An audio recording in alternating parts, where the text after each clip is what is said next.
Say, man, you see my crab cakes?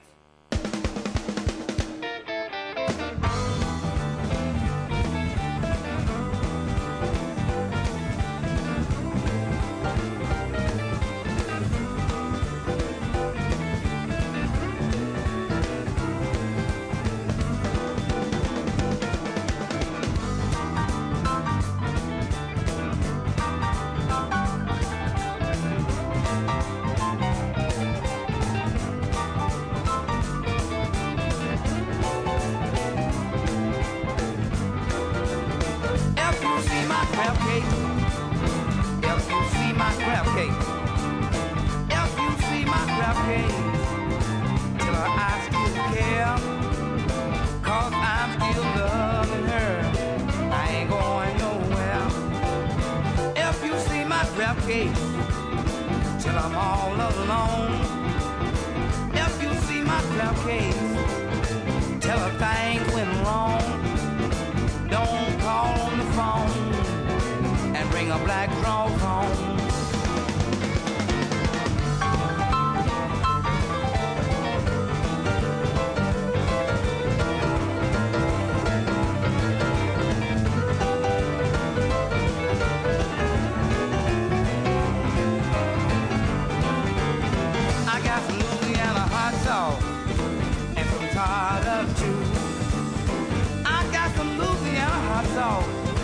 A little tartar too.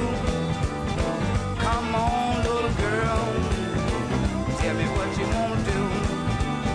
Them Maryland crab cakes are the best in town. Them Maryland crab cakes are the best in town. So come on, baby, let's get Louisiana down. If you see my crab cake, have you seen my crab cake? If you see my crab cake, tell I'm all alone. Tell her I still love her, and when she comes back home.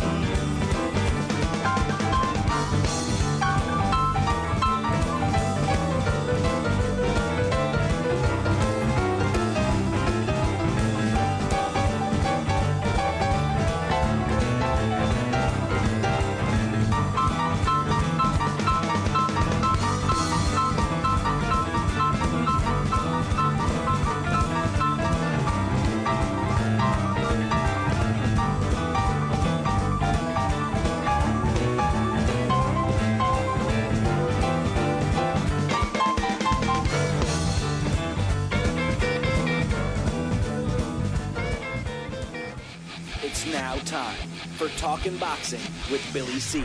It began as a podcast, went live on the net, and transformed into a full-blown empire.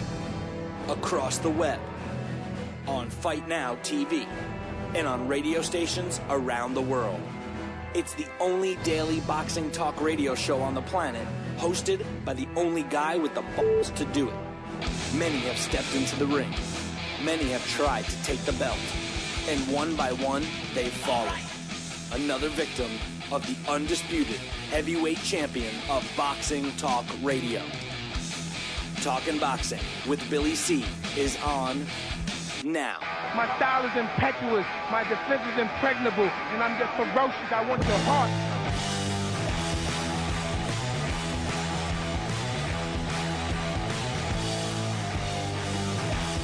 My defense is impregnable. I'm just ferocious. I want your heart. We're coming to you live from the Billy C studio in Lake George, New York. I'm Bill Calogero. It's time for Talking Boxing with Billy C. Good morning, good day, good evening. I don't know about you, man, but I tell you that our little song, you know, my man Tony Treem last night, we were talking on the phone, and said, man, that's got to be your official song. You know, everybody loves that song, Crab Cakes. It's by Memphis Gold. And I tell you, if you like that kind of stuff, man, check out their website. I believe it's www.memphisgold.com. Tell them Billy C sent you. You heard the song on our show. I tell you, you know, it's real early in the morning when we go live here, and I get up and prepare for the show, you know, several hours before. And, I have a few cups of coffee. Well, maybe like 6. But nothing gets me going more than that song, man. I don't know. But anyway, the show is being brought to you in part by Cat's Nationwide Luxury Transportation Service. If you need a limo and you're someplace in the U.S. of A., then you need to give my girl, Kat, a call, 202-351-7496. Cat's Nationwide Luxury Transportation Service is the official limo service of the Billy C. Boxing Hall of Fame induction weekend gatherings, get-together, whatever, November 16th, 17th, 18th, up in South Glens Falls, New York. It's about, I'd say about, it's right, just slightly north of Saratoga, the famous raceway. So make your plans now for November 16th, 17th, 18th. I know it seems way ahead in the future, but you know how time flies, man. I mean, hey, we already went through another month already, man. It's going to be May next week, so make your plans now. And we got a great weekend planned, and I got to get the updated brochure. Curon has been dragging his feet now. It's my fault. I haven't gotten him the info yet. But make your plans now. You can get some more information by visiting the website www.billycboxing.com. Click one of the Billy C. Boxing Hall of Fame banners, which are all over the place. Cat's Nationwide Luxury Transportation Service. Trust me, she does a great job. 202-351-7496. Give her a call. Tell her Billy C. sent you. Just remember one thing. She's my girl. She's gorgeous. And she's my girl. 202-351-7496. Cat's Nationwide Luxury Transportation Services. The show is also being brought to you in part by Campanaro and Tomkovich. Hey, Porky. Campanaro and Tomkovich, if you're looking for a lawyer. And, I don't care what kind of law you need, man. If you have some paperwork you need drawn up, real estate, matrimonial, criminal, all those things. Campanaro and Tomkovich, they keep me out of trouble. They'll keep you out of trouble. No, I got to use my coined phrase for them. Campanaro and Tomkovich will knock out your legal problem. 845-221-4099. 845-221-4099. Tell them Billy C. sent you.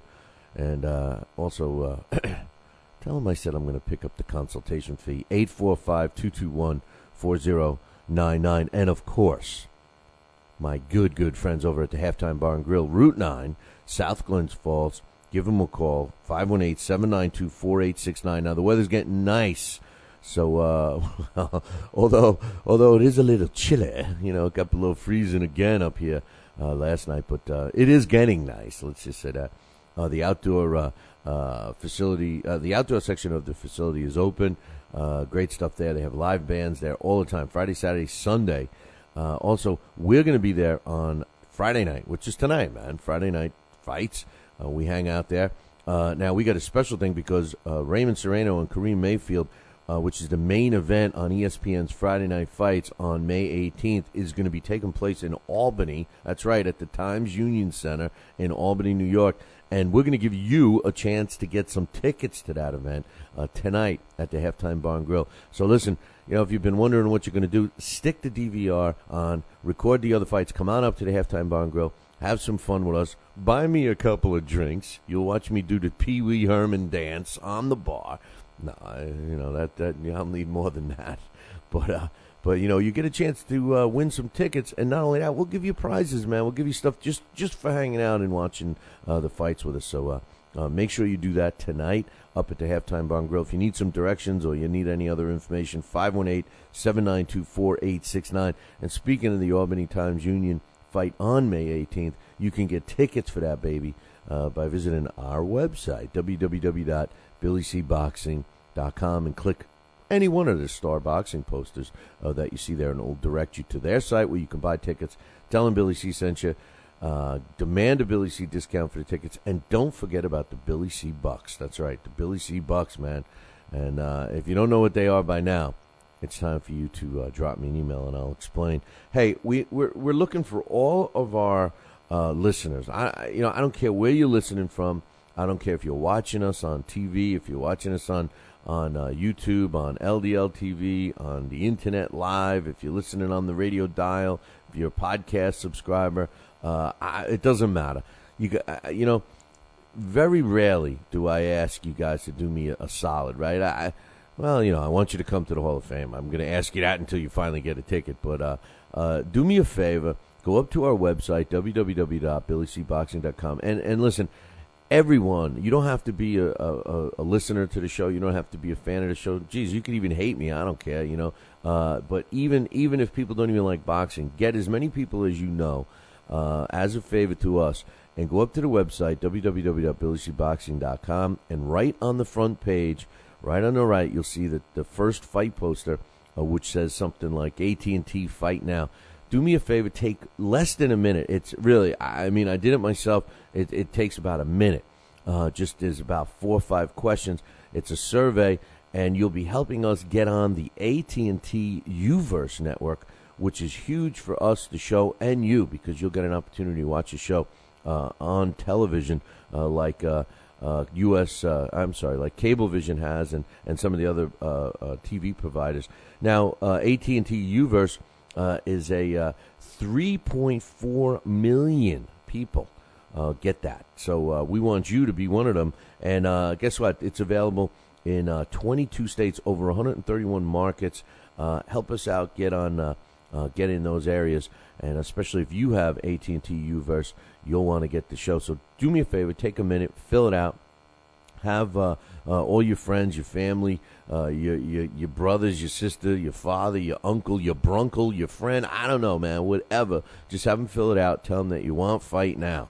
Do me a favor and do that, will you? Will you, please? Coming up later on the show, we got Marty Mulcahey. I'm looking forward to that. We also got a fight that took place in Japan, which is being labeled as a snooze fest. Yeah, it's a real snooze fest. So we'll talk about that a little later on. But first, like we always do, we got several emails to read. We call them the mailbag. First and foremost, from Gamers Pub. It says, great show, man. Love your show. Thanks, Gamer Pub. Giving us an attaboy. I love getting those attaboys. And from my man Curtly, man. Listen, this guy, him and his lovely wife, we had so much fun meeting them in person last year at the Billy C. Boxing Hall of Fame. Cool guy. He's a musician. Hey, what does he think of crab cakes? Curtly, you never emailed me and let me know what you think of crab cakes and some of the other stuff that's we've been playing. And by the way, Radiosubmit.com is the sponsor of the musical, our musical guests that we have on a weekly basis. So if you're interested in some new stuff, cutting edge music, check it out up there on Radiosubmit.com. Tell them Billy C sent you. But my man Curtly says, I love the thumbs up, thumbs down feature. Thumbs up to you. He's my man. I can't wait to see him again this year up at our Billy C. Boxing Hall of Fame induction weekend. We're gonna have some fun. He's gonna love it. I know it. He had a great time last year, and wait until he comes up this year, because it's gonna be way bigger with the addition of a whole new class of Billy C. Boxing Hall of Famers. Hey, listen, I'm going to take a break. When I come back, I got some other mailbags to go through, all coming up in about 2. If you're in upstate New York and you need a trucking company, then you need Rosselli Enterprises. Rosselli Enterprises is trucking at its finest. They have it all. Dump trucks, dump trailers, walk-in floors, flatbeds, flow boys, tankers, loaders, and a full line of roll-off containers for any job, big or small. Rosselli Enterprises is also the source for all your sand, gravel, and topsoil needs. Visit them on the web at RosselliTrucking.com or call 315-433-5115. That's 315-433-5115 and tell them Billy C sent you. Are you ready, America? Then let's get it on with Fight Now TV. It's time, fight fans. Your channel has arrived. All the fights, all the names, all the action. From world-class boxing events to mixed martial arts showdowns and other combat sports matchups, Fight Now TV delivers the hits and more. Call your television provider and tell them you want to get it on with Fight Now TV. For more details, go to fightnow.com. We've got a great matchup tonight. Fighting out of the left corner is the #1 ranked contender. No, he is not. I'm sorry, but who are you? I am the IBO computer. I am programmed to provide only fair and unbiased boxing rankings. This fighter is the #15 ranked contender. Fair and unbiased boxing rankings? That's a new concept. Actually, it is not. The IBO has provided unbiased computerized rankings for many years. Well, we've still got a great fight tonight, folks. In the left corner is the #15 ranked contender. The IBO, the champion of integrity. Learn more at iboboxing.com. Check out BillyCBoxing.com now, or feel the wrath of the mighty mustache. Oh, that hurts. Why are you doing that to my face? I hate you. I hate you. That's BillyCBoxing.com. Consider this your warning. As a young boy, all Billy C dreamed about was one day having his own catchphrase. And we're back. And we're back. One boy, one dream, one day, everyone will say. And we're back. And we're back. And we're back. And we're back. And we're back. And we're back. Catchphrase coming soon to a theater near you.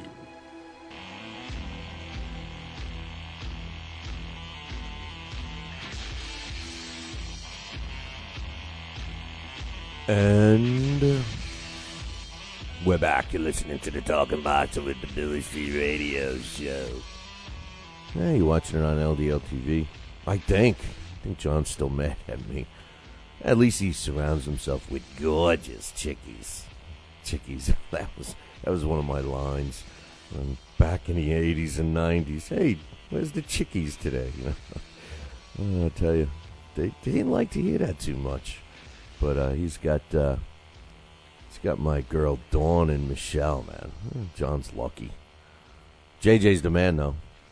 You know, so anyway, if you're checking us out on LDL TV, maybe you're watching a marathon. LDL TV likes to put the Billy C Boxing marathons on the weekend on LDL TV. Make sure you check them out. And all the other stuff except, not all the other stuff. And I'm not going to say it. So anyway, Master Blaster says, the Klitschko's are athletic for their size, but the bulk of their opponents, despite being smaller, were not athletic for their size. And in his opinion, has been a factor in their dominance. When you watch clips of the Klitschko fights, all you see are guys with beer bellies who move like they're stuck in quicksand. What? I never fought them. Come on, man. What are you talking about? What are you talking about, Master? You know, you calling me a fat bastard? Come on, man.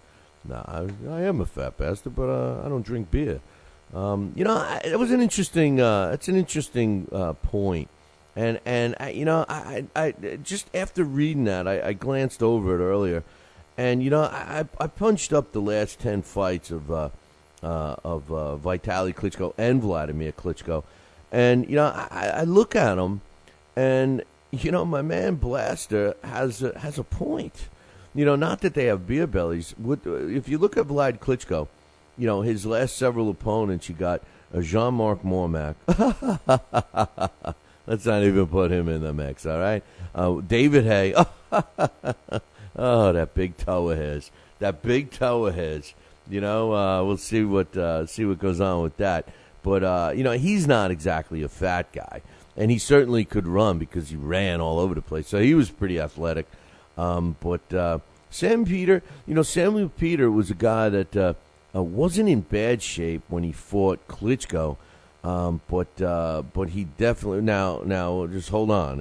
He fought Vlad. We're looking at Vlad when he fought and lost to his brother. I thought he was in the best shape. So we have Master Bless as a point there.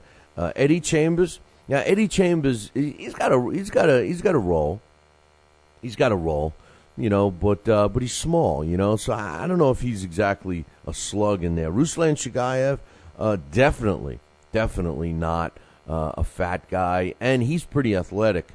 The problem with Ruslan Shagayev is that he contracted the hepatitis, so his career kind of just went down the tubes, man. At one point in time, I thought he was the best heavyweight out there. As a matter of fact, up until this fight, I thought he was one of the best guys out there in the heavyweight division. Hasim Rahman, come on, man. I'm not even going to say anything about him. He's become he made a whole career on one punch. As far as athleticism, he's in good shape. He's not fat, but he's slow. So, Tony Thompson, not exactly fleet of foot, but Tony Thompson, isn't fat either. So Soul Trainer Bragimov, Layman Brewster was finished when he fought him. Ray Austin done. Calvin Brock. It's tough to argue. I don't know if it's fair to say that they had beer bellies, but it's tough to argue that none of these guys can move around. But hold that thought. Now, when you look at the other Klitschko brother, you're looking at his last fights, Derek Chisora. Derek Chisora, when he's in shape, he can move around. He can move around. I like him. Tomaz Adamek, definitely a guy that can move. Orlando Solis, we don't know because he couldn't move enough to get out of one round. So and because his movement hurt his knee. Shannon Briggs took a beating for all 12 rounds in that fight, and his lack of movement basically almost got him killed. When you say killed, but Kevin Johnson, Albert Sosnowski. Kevin Johnson just ran and acted like a girl in there. Chris Arreola, he's athletic a little bit, but I don't recall. I think he was a little pudgy in that fight. I think he started his weight loss. I think he started Nutrisystems after that. Juan Carlos Gomez, Samuel Peter was in good shape when he fought Vitali. Danny Williams, Corey Sanders, those go back years ago. Interesting point. As far as the opponents for the Klitschko brothers, not known for their athleticism, honestly. But if you take a quick look at the heavyweight division, who's in there that's athletic? Boystov is pretty athletic, but he's a smaller heavyweight. Wak is not. Moritz Wak. Dimitrenko, I think, is basically I'm sorry, I think he's a fraud. Jonathan Banks, he's not in bad shape, but he's not athletic. Chauncey Welliver, Tyson Fury, he's not athletic. He's a doofus. I think that's going to hurt him eventually. Alexander Ustinov, some of these names I'm just throwing out. These are our heavyweights, man. These are the world-ranked heavyweights. Mo Harris, how can Mo Harris be ranked by anybody? The guy is finished. He's finished with a capital F. This is just a guy that's hanging on as an opponent, and I just don't understand why they would even put him in anybody's ranking. I'm just happen to be glancing over a bunch of people's different rankings. So, good point. Good point, Master. The only thing I'm going to say is there's not much to choose from. When you look at the Klitschko brothers, they are the athletic guys of the heavyweight division. There's really no one else out there. But we'll have to wait and see what goes on there with a little more. But hey, we're getting some news out of the Philippines. My man Mac is in the chat room right now, and he's telling me that we got some happenings at the Manny Pacquiao camp. Alex Ariza, who was brought into the Manny Pacquiao camp, apparently was kicked out of the camp. And I asked Mac why, and he says, as far as he knows, it was a misunderstanding. And there's the advisor, Michael Kantz, is a guy that isn't getting along with him. So I guess that's what it is. So anyway, good email from my man, Master Blaster on the heavyweights. And he also comes up with one more. He says, I believe boxing doesn't care enough for its fighters. Why Taylor is allowed to continue fighting is distressing to me. These people put money before the well-being of the athletes. Boxing has one of the least stringent drug testing programs in sports, despite being one of the most dangerous sports. It's just disgusting. A lot of people are outraged about the whole situation with the Jermaine Taylor fight.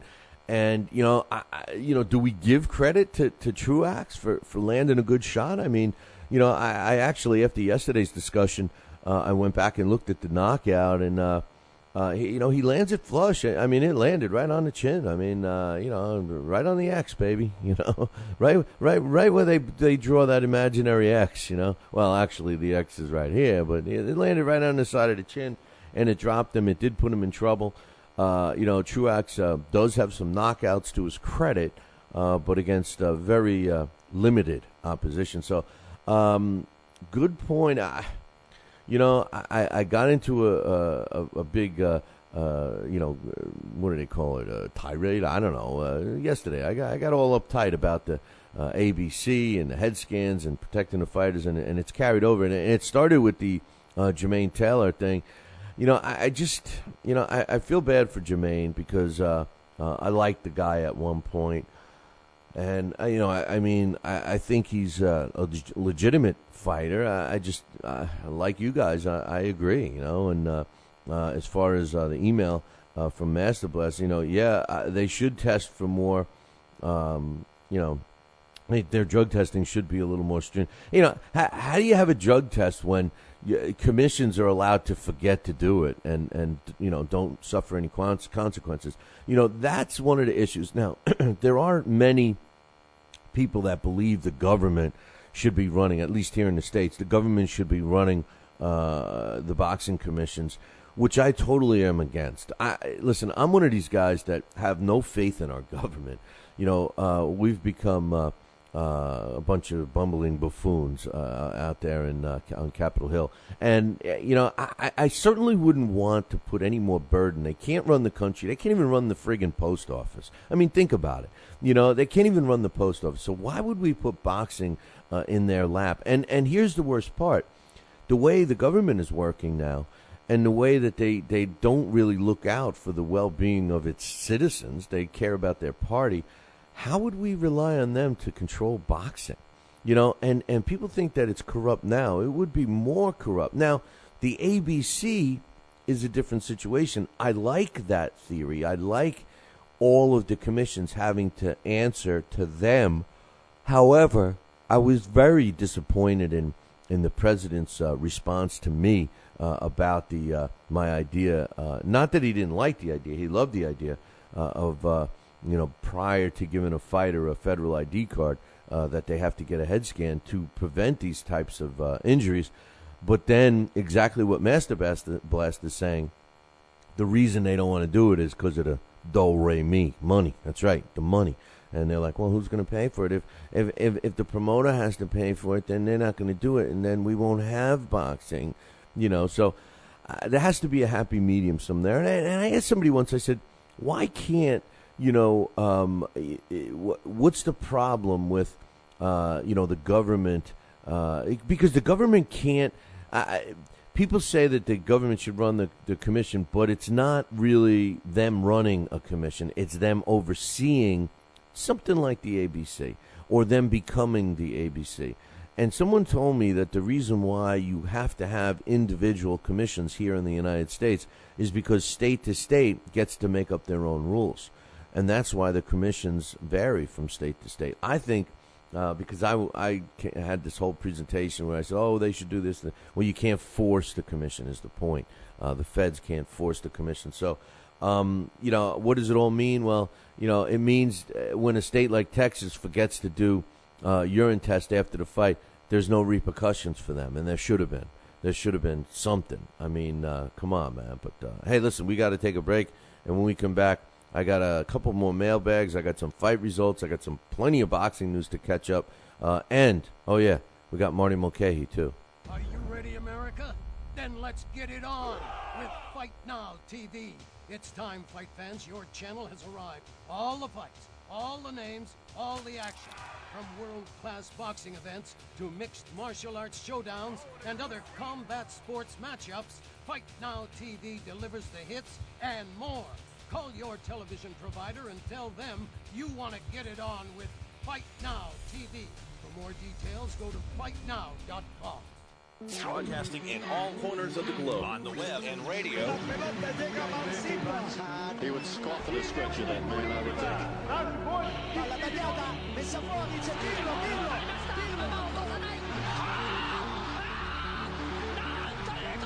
You're listening to Talkin' Boxing with Billy C. From upstate New York in the good old U.S. of A.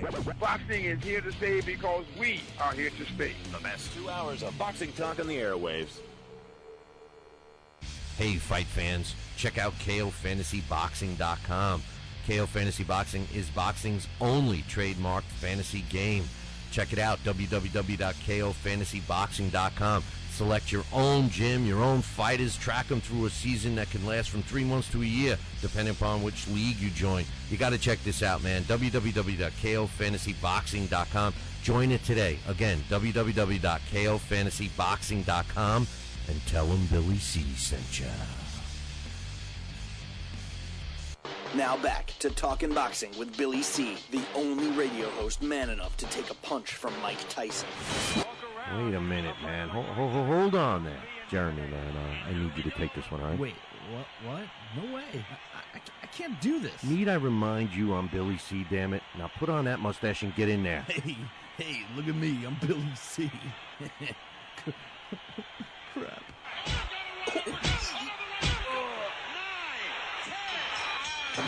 The undisputed heavyweight champion of Boxing Talk Radio. It's Talkin' Boxing with Billy C. Test 1 2. Test 1 2. My fellow Americans, good evening. Welcome back to Talkin' Boxing with Billy C. It's great to be here discussing the sweet science with everybody. I love boxing.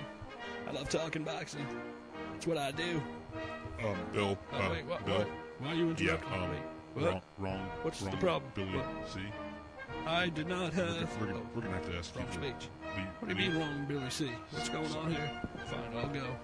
I just wanted to talk some boxing on TPSradio.net. That's all I wanted to do. I don't need your damn show. I'll get my own talking wrestling with the other Billy C. Yeah, that sounds good. I've always been a Hulkamaniac anyway. Broadcasting live, brother. Welcome back to Talking Boxing with Billy C. on the mighty TPSradio.net, brother. What you gonna do, brother?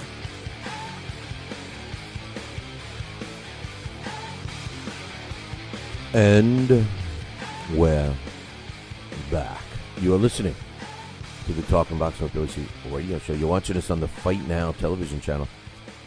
Hey, you want to get Fight Now on your TV set? Go fill out the survey at www.billycboxing.com. There's a fight poster right there on the front page. It says AT&T Fight Now. Click it. It'll take you about 45 seconds to do the whole thing. And it'll help you get Fight Now on your television set. That's right, man. I want to welcome the Fight Now audience just joining us like they do Monday through Friday from 6 to 7:30 a.m. Eastern Time. As these guys are getting ready for go to work and all that stuff, they're watching the show, listening to it. I know my man Dax Khan DVRs it or whatever you call it. And speaking about whatever you call, joining us, I think they're still skiing in Colorado. My man Marty Mulcahey. What's up, friend? Actually, we're mud surfing now, not as much as skiing. Mud surfing? Yeah, we had some big storms last night. So. We got an echo, my man. Oh, okay. You want me to give you a call back? Yeah, give us a shout back. That's Marty Mulcahey. He's going to give us a shout back. We had an echo in there. You know, it's a shame. Tell me the phone system hasn't been doing perfect, right? You know, I was talking to Tony Treem last night, and, I said, man, you know, the phone system's been good. He says, well, you know, actually, because he's been listening for, I guess, a month or so now, maybe 2 months. And he says, you know, I never heard any problems with the phone system. And we had there was a time when it was perfect. Then, what was it, 3 months? It was just awful. But now it seems like it's doing much better. How's that? Can you hear me? Oh, I hear you fine. It's much better. Oh, God. Hey, you know, I was just saying, you know, we had that stretch of the phone problems, but it's been pretty solid lately. Yeah, well, don't jinx yourself. You know, I got very little wood except for my head to knock on over here, so let's see how it goes before we talk about the phone system being good. You're right about that. Hey, when you get a minute, fill out that survey. It's up on the website, my man. We're going to get on the AT&T Uverse network. You have that where you guys are? I think I'm split. My wife takes care of all the bills, man. I can't worry about that kind of stuff. Oh, well, good. Well, fill out the survey anyway. I will do that. You know, last week we had I wanted to just touch base with you on a couple of fights before we get into a very busy weekend of fights here. Internationally busy. What's that? Internationally busy. There's good fights all over the place. Oh, yeah, big week. You know, people say boxing's dead, you know. Maybe boxing's dead to the marginal fan that just waits for the, you know, Pacquiao's and the Floyd Mayweathers to fight. But for people like us, I mean, It's been solid. I mean, even the slow weekends, there's generally a decent fight on. And last weekend we had a couple of good ones. Abner Mares, I like this kid, man. I know he's got some holes. I know he's got some holes or whatever, but he's exciting. He comes to fight. He's not exactly a technician in terms of like the sweet science, but man, is he entertaining. And it's like there's a handful of fighters out there that I just can't wait until they fight again, and he's one of them. Yeah, he is. He really is. I agree with you on that. Offensively, he really does have it all. You're right. He does have defensive flaws. And one thing that's concerning me if he does take on Anselmo Moreno is in his last couple of bouts, he's been cut. He's a little bit of a bleeder, and he's so willing to put everything on his offense that he's also willing to make mistakes. And against high class opposition, he's still been able to get away with, Vic Darchinian, Yanni Perez, Agbeko. Those guys are A-plus level guys, and he's been able to get away with mistakes. And as he matures a little bit more, remember, he's still relatively young. These fights are going to make him better and better and better. And I like the level of progression. Before he took on Darchinian, he took on Agbeko, and I thought, in order to get past Agbeko, he has to beat somebody like Darchinian. So they are really moving him well too over Golden Boy Promotions. So just all around credit for this kid. The only blemish on a guy is really the way he won the first fight against Agbeko with those low blows, where the referee didn't take charge. But other than that, it's just no faulting the kid. Yeah, but two comments. One about that. What I agree with you. And it was terrible what happened because I'm a big Agbeko fan too. But the way he handled it, he was like, listen, I don't want to be known. After that fight, if you remember, and I know you and I talked about it, he's like, listen, I don't want to be known for a guy that cheats, so I want the rematch to show that I can, which I admired. And like you said, he's a young kid. And just for me to comment on the bleeder comment, the one thing I do notice about him, he gets cut and, in the face because he's taking shots, of course, but it doesn't bother him. You know how it bothers some fighters? They see their own blood, and the next thing you know, it's a different... Yeah, Pacquiao's a great example. And they become a different fighter. It doesn't seem to happen with him. Yeah, and the other thing that I really liked in that win over Agbeko was, even though his punches were straying low, he did not stop going to the body. Is one thing when he has a game plan in mind, nothing's going to deter him from that game plan.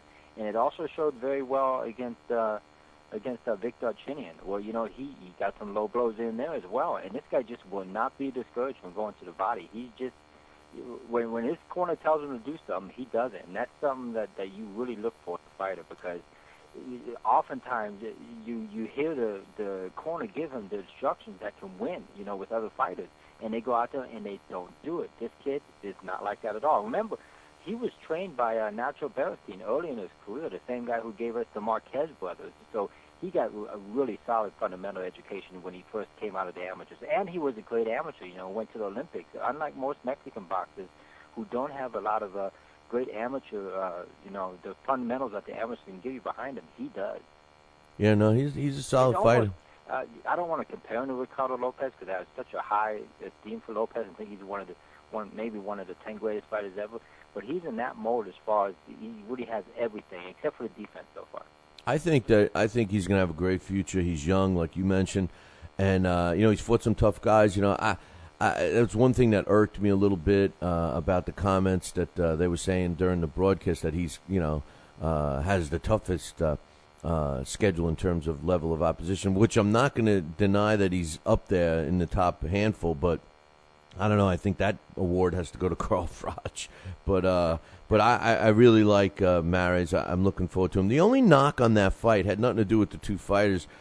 To me, it had to do with the WBC. And lately, the WBC has just been rubbing me the wrong way. And the reason why I'm being critical of them is technically Mares and his opponent Morel were two guys that were moving up in weight for their first time, and yet they were fighting for a world title. And that bothers me, and it should be bothering all the other 10 top contenders that are in that division, that have been in that division, and I just don't understand how they get away with that. Yeah, and not only were they top contenders, some of those top top 3 guys that fought in elimination fights to make it to the championship bout. So how they got passed on, well, we know why they got passed on. It's because the WBC wanted the sanctioning money. That's the only reason this happened.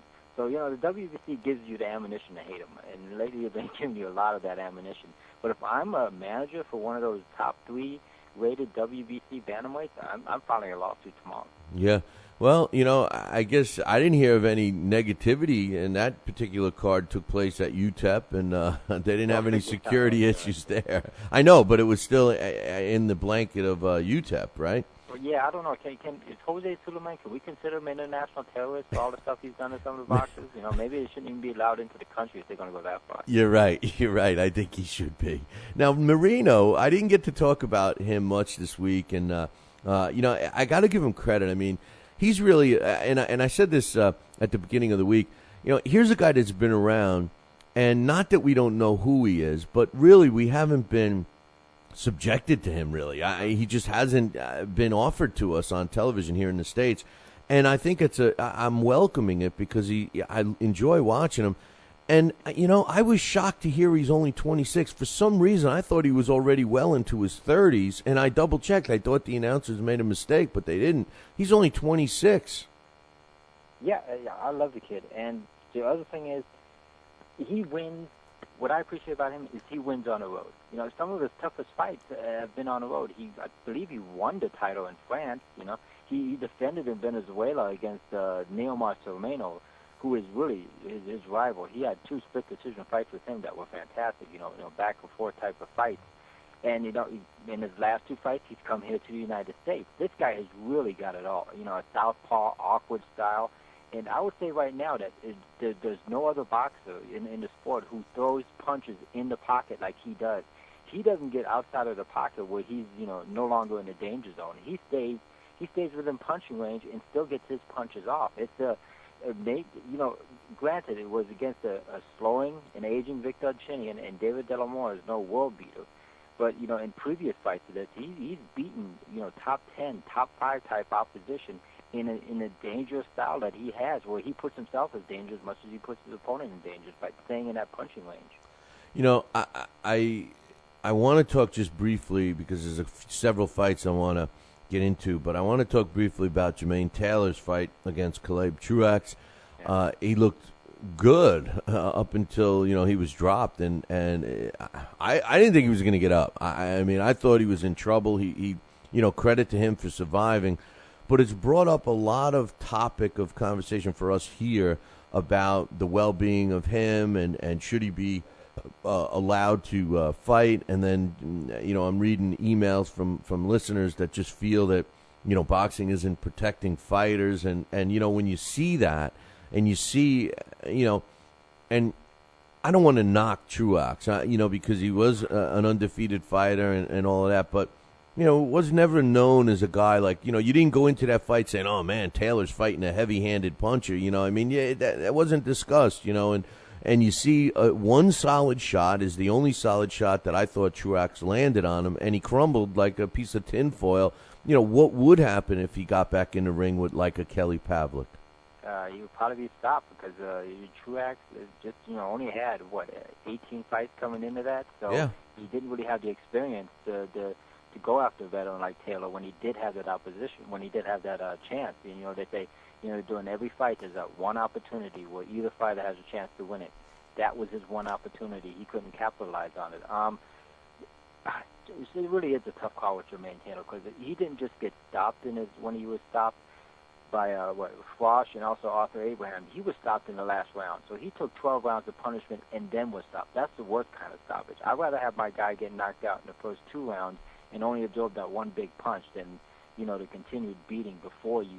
Those are the really bad fights. Yeah, but wait a minute, Marty. In those fights, though, he was winning the Carl Frosh fight. Exactly. I was at that fight, and the thing is that I don't know about the sustained beatings in those fights. I always remembered it as more of him running out of gas, and the next thing you know, not sustained beatings, but he took the punishment. Yeah, well, he was in the fight, but when he got tired, his hands start to come down and gave the opponents the openings. Now it just seems if you get a shot, he's going down. Yeah, I agree with that. Remember, he 33, but this is a long 33. Because remember, he also had a distinguished amateur career going to the Olympics. So he's been, even though he turned pro, a little bit late, he's been in the amateurs where he had over 200 fights, right around there, that in that range. So he's taken a lot of punishment over the course of his career. And there's different odometers. His is definitely ratcheted pretty high. But the people that are telling him to retire, no, I can't go with that, because those same people need to tell that to the 16 and 12 journeyman who's getting beat up just as bad. They need to care about those fighters just as much. Don't just pick on the high-profile guy and tell him to retire. If this is something they believe in, they need to do it across the board. And Jermaine Taylor, it could just be a chin issue. He does not have that good of a chin, and there's other boxers like that, who are good and competent, championship level, who just do not have that big chin, and he just might fall into that category. He reminds me of physique and everything else, although different weight classes. But now that you mention chin, Frank Bruno, remember? Yeah, that's a good one. Yeah. Frank Bruno. I mean, they kind of look a little like. Body. Yeah, same kind of body. And very powerful until they get a shot landed on a chin. Category as well. Who? Tommy Morrison. Yeah, Tommy. Well, Tommy Morrison, I agree with the chin, but he didn't have the same type of muscle tone, did he? Well, I guess when he was young, I guess. And he was a guy that was, all offense. And once he didn't have it his way, he went down because he just couldn't cope with the. I don't think he had the mental reflexes to match his offensive reflexes. Well, once he got hurt and got confused, it was over. He didn't know what to do. He didn't know how to protect himself. Yeah, well, it's even worse today. But we got some good fights this weekend. Let's talk about the big one first. Bernard Hopkins, who I personally think shouldn't even be fighting. And I'm so sick of his mouth, and it's just the same old story over and over and over. I never thought, honestly, I know I'm in the minority, but I never thought he was that special even in his prime, to be honest with you. He was never exciting to me, ever. And the older he got, the least interested in him I've become. And Chad Dawson, who many of us put on a pedestal, and we all know about his athleticism and his potential and everything else. But, nothing for nothing, Marty, he hasn't really lived up to it, and I think he's got to make a statement against Bernard Hopkins this weekend. And if he doesn't, I think the loser of this fight is going to – I think if Chad loses this fight, it's going to hurt him more than if Bernard Hopkins loses this fight. Oh, definitely. But looking back on Chad Dawson he's only really lost one fight. And yeah, but he got stuck fighting the same guys a bunch of times, and they were all boring fights. Gene Pascal, and other than that, he's fought top-level guys, Glenn Johnson, Antonio Tarver, both of them twice. Remember, he did beat Thomas Adamek legitimately at light heavyweight, so he has not delivered on his potential, but he showed he can live up to that potential. And I'm picking Chad Dawson to win this fight. I thought he bossed the first 2 rounds of their encounter. And the reason I like Dawson, because what we see as his greatest weakness is why I think he's going to win this fight. The difference between Gene Pascal and John Dawson is that Dawson doesn't mind winning a boring fight. That's the key when you fight somebody as sly as Bernard Hopkins. You have to be willing to accept the booze and go out there and work to get the win. Hopkins, he's a guy, he doesn't win because of his overwhelming offense, because he does something well. What he does is he shuts the best weapon his opponent has, he shuts that out. He's experienced enough to do that, and because boxers just aren't as overall evolved and don't have as many offense, they're not as smart as they used to be, and old man Hopkins is smart, so he picks that one great. If you have a great jab, he'll stay just outside of the jab and counter you. If you have a great right hand, he'll stay on the inside of that and then work on the inside and wrestle around. He'll make it ugly. So Dawson, he thinks booze are cheers for him. So this guy doesn't mind living through the booze, and I think his accuracy and willingness to wait for the openings that Hopkins tried to make last time by pressing is going to favor him. He's also physically much stronger, I think, than Bernard Hopkins, and a southpaw. All these things gave, for the limited time we saw last time, gave Hopkins trouble. And I think over a 12-round distance, this is where I think Chad Dawson is not going to be like Gene Pascal. He's not going to fade down the stretch and make it close. I just think everything favors Chad Dawson in this fight, and I'm surprised actually that Hopkins did take the rematch, that he did look for the rematch.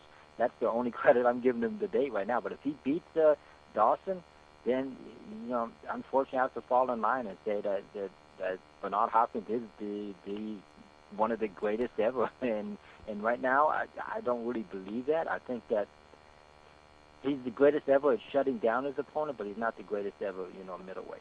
I don't think he was that great. My thing is that he gets credit for the longevity.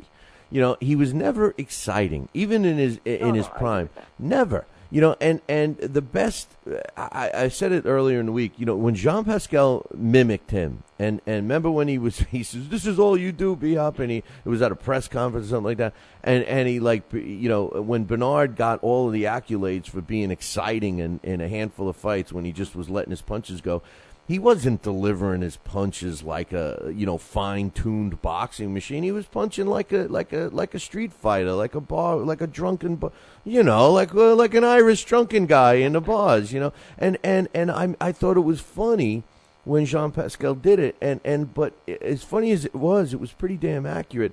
And all of a sudden, everybody puts Bernard Hopkins as this throwback fighter, all-time great, and maybe, like I said, I'm the minority, but a throwback fighter only because he fights for a long time. As far as quality fight, I just don't see it, man. I don't know, man. Maybe I'm blind. Over his career, he's beaten some good guys. I don't think he's really beaten. The only elite guy where they were both in their prime that he met was really Roy Jones, and he lost that fight. Other than that, I'm trying to think back. He beat Glenn Johnson. De La Hoya was moving up. He beat him. Felix Trinidad was moving up. He beat him. But other than that, there was a William Joppy fight, I believe, that was pretty entertaining, and that was a unification match. And then he lost to Jermaine Taylor twice. So, yeah, I mean, he wasn't a flawless middleweight, to be sure. He beat a lot of B-plus level guys. Yeah, no, I know everyone thinks he's great, and I'm not saying everyone loves him. He lost to Joe Calzaghe, so, and I know you that must have been difficult for you because you hate both guys. So, I know, and the thing, and didn't Calzaghe drop him in that fight? Both were dropped. Yeah. But no, Calzaghe went down in the first. Oh, that's round. right, Calzaghe against Roy Jones, and he came back. That's why I appreciate Calzaghe so much. He's a guy that doesn't let bad starts, influence him. He fought his way back into that fight and really, other than round one, really bossed that fight, I thought. And the other thing about Chad Dawson is the guy he won't be intimidated. If you look in the run-up to this fight, mentally, he's not letting himself be intimidated by Hopkins at all. If anything, he's taking it to Hopkins, and he's been quieter than usual. Yeah, and I think John Scully's is a big advantage for him. As well. Really underrated guy. Yeah, and the thing about John Scully is what you said earlier about he doesn't care, he thinks boos are cheers, that's John Scully's mentality. He thinks he that preaches fundamentals. Right, and John's like, it doesn't matter if the fans are cheering, you got to come out of here with a win.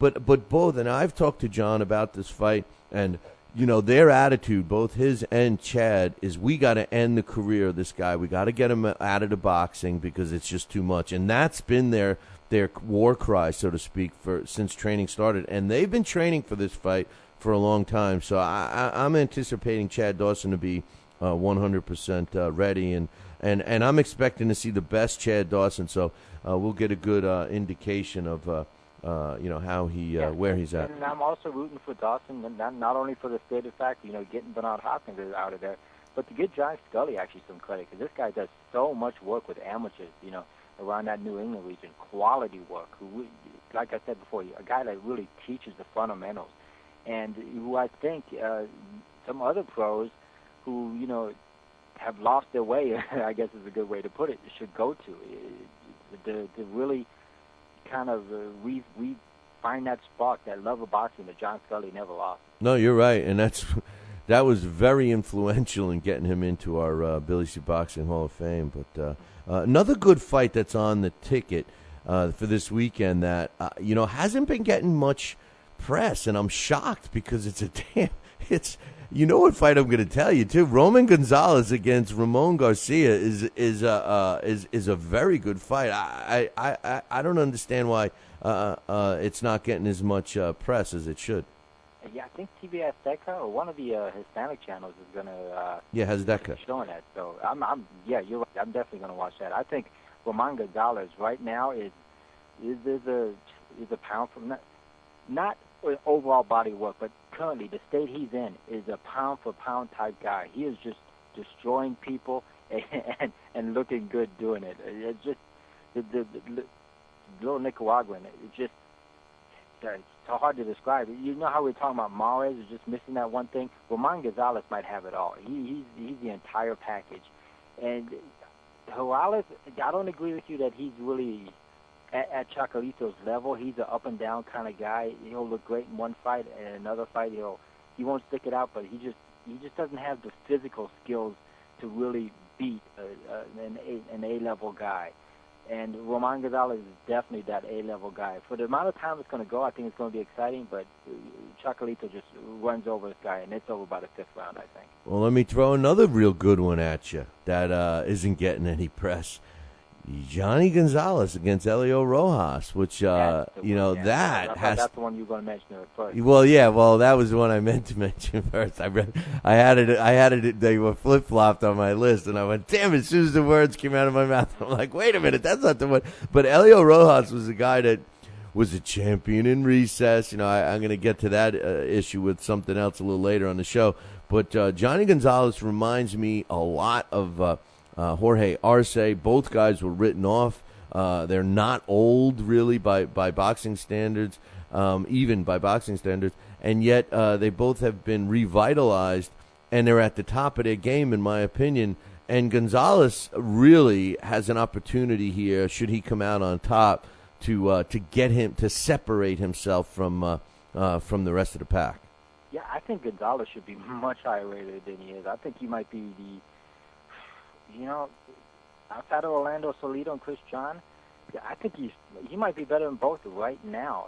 The guy is really underrated. And you look at his last loss, it was 3 or 4 years ago against Toshiaki Nishioka. And looking back on that loss, that's not a bad loss now. He has that length. He was a really underrated bantamweight as well, but he had the size. I think he's like 5'8". He's a really tall, lanky guy. Reminds you of a Zarate type, and he has powerful punches. Yeah, I think that I really enjoyed when Rojas came out of the amateurs. He was a Dominican amateur. He made the mistake of signing with a Don King, who was past his prime as a promoter. Not as far as promoting the fight, but as far as getting them fights. He just was too inactive. Don King wasn't having enough cards on television, so Elio Rojas wasn't able to get a lot of fights on his belt. Yet he still made it to the I think he won the WBC featherweight title, and he had a couple good defenses. I know he won one fight in Japan, but he just hasn't been matched against elite guys because Don King wasn't able to provide the fight dates for him and the money that TV brings where he would be put on. So he had to travel to Japan to get the money and to get the fight. So I like Rojas, but I just think his prime was wasted because he didn't fight enough, and unfortunately he got no exposure over here. Johnny Gonzalez fighting in Mexico, I have too much respect for him. I think he's going to win a decision. It's going to be, I think it's going to be difficult in the middle rounds, but I think both of these guys are going to be a little bit cautious in the first couple rounds, especially Rojas, because once again he's coming off of a long layoff. He hasn't really fought anybody good in 3 years, so he's going to have to get used to that level again. And by the time he's used to the level of Johnny Gonzalez, it's going to be 5 rounds into the fight. He's going to be behind on the scorecards. He's going to start pressing, looking for that one punch, and that's not going to come against this Johnny Gonzalez because he's more seasoned now. And I think Johnny Gonzalez has stopped like his last 8, 9, and 10 opponents. Since he's lost by knockout, I think he's knocked out every opponent he's faced. And good guys like Thomas Vila, Rogers Matagua, who can take the punishment, and he just rolled right over him. He's in his prime right now, and I think he goes and beats. If he gets a knockout, it's going to be late, and I wouldn't rule that out. But I think it's going to be all Johnny Gonzalez in this fight. Just Elio Rojas really wasted his prime, unfortunately, with Don King. Yeah, and he's coming back from an injury now. What was the injury? Because It was his shoulder.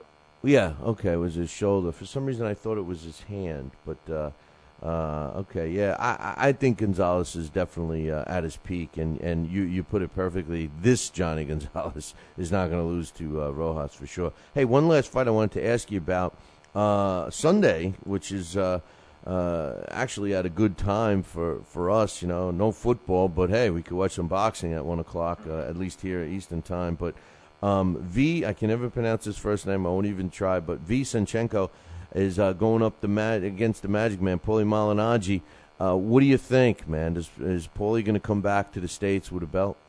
This is a real, evenly matched fight, and both of the fighters are, right around that age, where both of them are slowing. So I think it's going to make the fight a little bit more exciting, because if these two are both to meet at age 28, it would be the ultimate boxing chess match.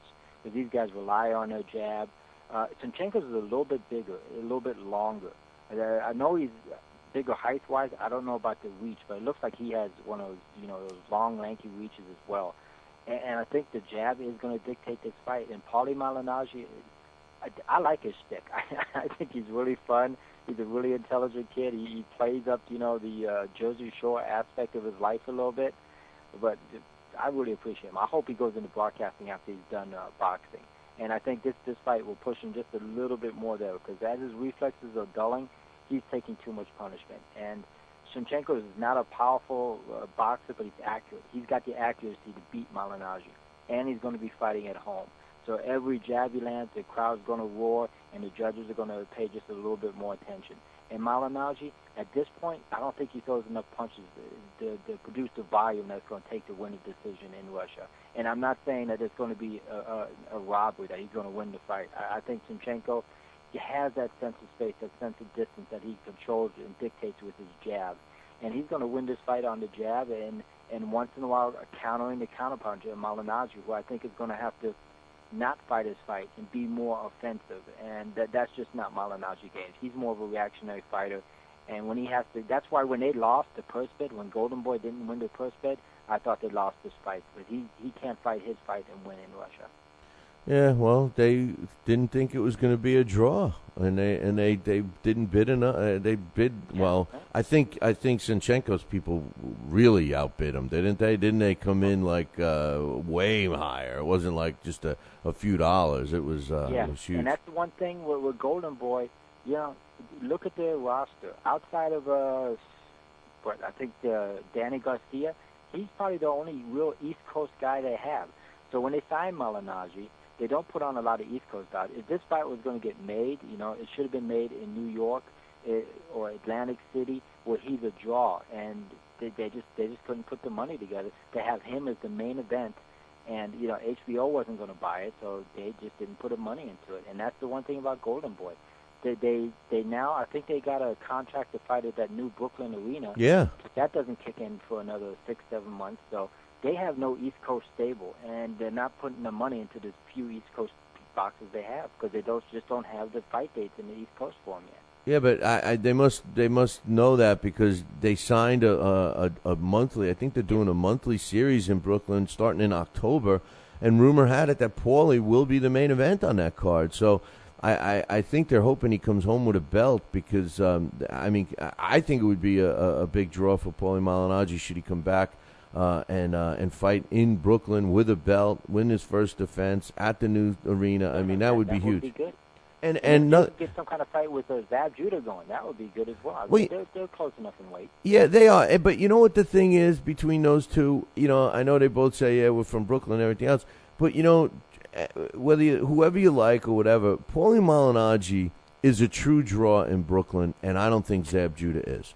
I think Zab Judah talks about how much he can draw, and unless you're giving him a crayon and a coloring book, I don't know how he can draw, honestly. Yeah, hey, look, we touched on it, I think 2-3 weeks ago, about race. And I hate to say it, but the African-American community is not supporting their boxers.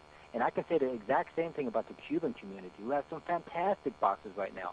Miami should be a fortress for Cuban boxers, but the Cuban people do not come out and support their boxers the way they should. And I think right now the African American community as well. And look at Chad Dawson against Bernard Hopkins. They had to go out to L.A. last time because they couldn't sell the fight on the East Coast, and it's a sad fact. And I predicted that Chad Dawson is going to have more fans in Atlantic City than Bernard Hopkins. You know, I hope so. I hope they're bringing the buses down from Hartford. Yeah. Yeah. Well, Bernard Hopkins doesn't draw. I mean, he thinks he does, and he's proved it every time he's tried to make that transition to pay-per-view. It's a bomb. I don't even think they ever released the actual numbers for that fight because they were so bad. You know, it would have been embarrassing. You're right. I don't think they ever did. I think it's a given assumption that Mayer had less than 500,000 buys. Well, somebody I heard rumor that it was didn't even hit 100,000. So you know, but we have a poll question up there: is Bernard Hopkins worth the price of admission?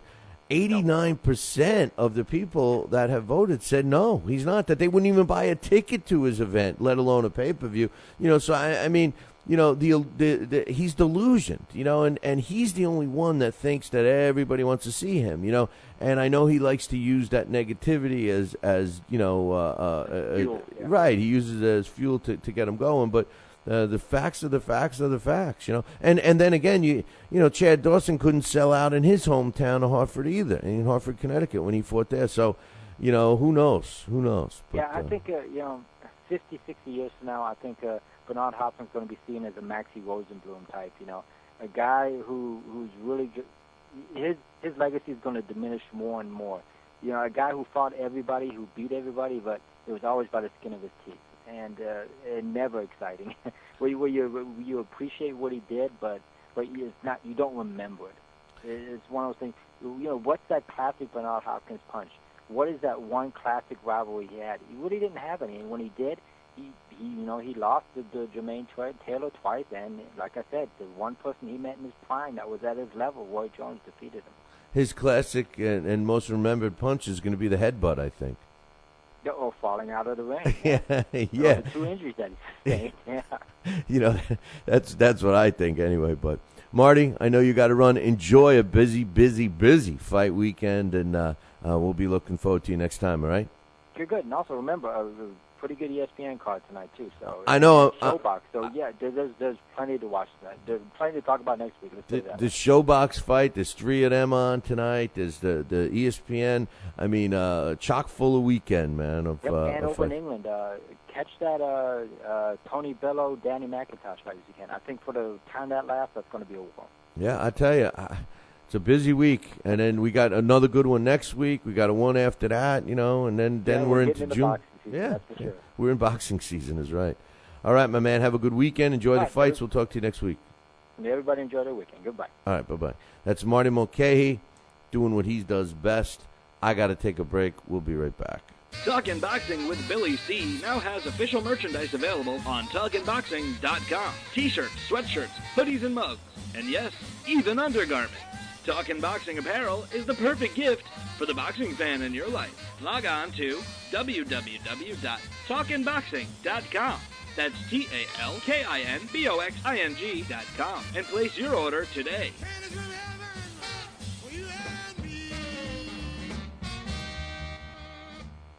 Join us here for 2 hours as Billy and the gang do what they do best. Every time I start talking about boxing, a white man got to pull Rocky Marciano out the ass. Rocky Marciano was good, but compared to Joe Louis, Rocky Marciano ain't.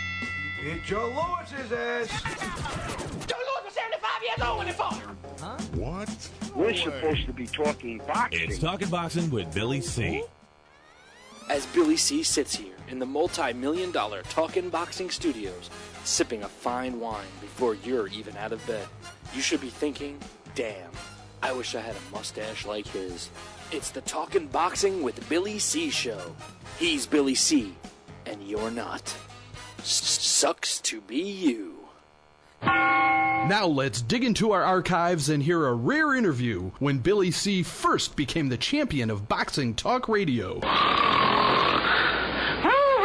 Hello, Billy C. As the new champ, can we ask you a few questions? Why, certainly. Okay, your fans would like to know how you and your corner have successfully walloped the competition. We're not ordinary people. We're morons. Anything else? I'm a victim of circumstance. Did your success finally come when you made the show 5 days a week for 2 hours? What do you think? I'm trying to think, but nothing happens. Now, please tell the listeners what you've learned from making it this far. Certainly. If at first you don't succeed, keep on sucking till you do succeed. Great words of wisdom, Billy C. Keep up the great work as the undisputed People's Champion with your show, Talkin' Boxing with Billy C. Any last words to anyone who's listening? This is your fault, you bonehead.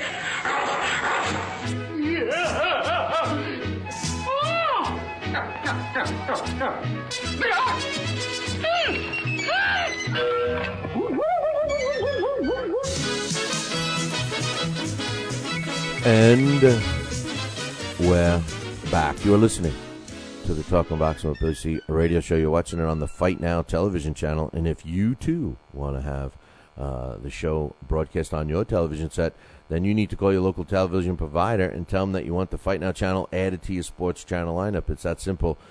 Pick up the phone and call them. Tell them, I want Fight Now right now. For all the information about Fight Now, you can get it real easy. Visit their website, www.fightnow.com. And speaking of Fight Now, do us a favor, man. Take a minute out of your busy schedule and go to our website, www.billycboxing.com, and right on the top, you'll see a fight poster that says AT&T Fight Now. Click that. It'll take you to a quick survey. We want to get on the AT&T Uverse network, which we're very close to getting on. We just need to show they challenge us. So they want you guys to fill out this survey, and then we'll get on those 131 markets across 22 states. So make sure you do that right now. Do that for us. Go fill that survey out, and maybe, especially if you have AT&T Uverse, you will be watching the Talking Boxing with Billy C show on your television set. Hey, we didn't get to finish our mailbags. I got some, I'm going to call it unconfirmed news, but my man Mac, who's in the Philippines right now, hanging around with all my girlfriends there because, he keeps promising me that he's going to, hook me up with one of those gorgeous Filipino women he works with. He's surrounded by them. I don't know how he ends up with the lucky job, but he's keeping us posted on what's going on. And he says, news out of the Philippines is Nonito Donaire and Krista Mares has been signed, sealed, and delivered. We don't have a date. We don't have a location.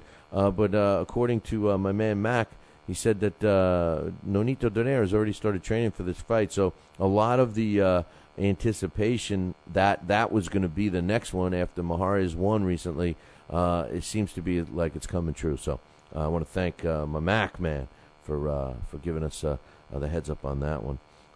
Just to wrap up a couple of mailbacks, I got one from Bajorn, and he says he got an interview with Sergio Martinez. Now, Sergio Martinez, we've been discussing this whole issue with Julio Cesar Chavez Jr. and, the fight that was supposed to happen several fights ago, and it has not yet happened yet. It has not yet happened yet. How many yets are you going to use? Yet. But the bottom line is there's an interview on ESPN. You can check it out yourself, but a couple of things that Bajorn liked with two or three statements. He says, after the question, are you concerned that Andy Lee, Chavez's next opponent, might win and deny you the fight you crave so much? This is a question that's being asked to Sergio Martinez. And he says, I've been saying that I want to recover the middleweight title with or without Chavez as my opponent. I want it to be Chavez. I want him to retain that belt because I want to beat him in the ring to show him what a true champion, a true man is in the ring, not a spoiled kid champion. That's one statement. I just can't get over the WBC even stripping Sergio Martinez of the title. When you think about that move, that initial move, so that they could give it to the guy they wanted to have it, is just, it's absurd, and it's appalling that the WBC does that, and how anybody can give them recognition for being a true sanctioning body is beyond me. The minimum, the least requirement for becoming a world champion, you should at least have to win the title from the guy who had it previously, unless he vacates it. If he vacates it or retires or something like that, and then ultimately vacates the title. Then you should be putting the number 1 and number 2 ranked contenders against each other for that title. I don't care what your sanctioning body is. I don't care what who you know, what you do, blah, blah, blah, blah. That's the way it should be. What they did to Sergio Martinez, what the WBC did to Sergio Martinez, is the biggest slap in the face that I've ever witnessed in the sport. Really, when it comes to belts and value of belts and everything else. So the whole situation that Sergio Martinez is in sucks, and the fact that he's Lou DiBella is not really, Sergio could right now be in a position where he's fighting. So, I mean, how many fights, even if you just look at Chavez Jr., how many fights has he had over a course of a year versus Sergio Martinez? Martinez should be fighting whoever just to keep his name out there and, become a household name. That's been the knock. That's been the Bob Arum and / Top Rank excuse why they don't need to fight him, because he's not a big enough draw, and they have some truth behind that. And that, goes, that burden falls on Lou DiBella, whether it's solely his fault or not, whether he inherited that situation or not. The fact remains that he needs to get this kid's name out there. Not enough people know who Sergio Martinez. We do, but not enough people do. He says, spoiled. This is the interview. Says spoiled. Wow, those are strong words. He says, yeah, they are, but he truly is. I can't say otherwise. He's an overprotected kid. The question was asked, do you think he's a byproduct, easy for me to say, byproduct of his father's fame and not much else? And Sergio Martinez says, and I quote, he's the son of a legend. That says it all. I, Sergio Martinez, couldn't possibly live with my father's nickname. He should forge his own path, but he's called the son of a legend instead. Poor guy. Well, if he enjoys it, it's good for him. Perfect. I wouldn't live that way. Thanks for the email. Thanks for the quotes and everything else. I just think Sergio's in a tough position. There's no doubt that they wanted to market Chavez Jr. After his pops and everything else, but I do believe that he is emerging as a quality fighter. I don't think he's fully there yet, but he's there. And I also believe that should he get into the ring with Sergio Martinez, I really think he's going to give Martinez a tougher go than people think. Finally, from my man Alex Thompson, I have a couple of emails from him. And one says, you know what happened to Chad Dawson?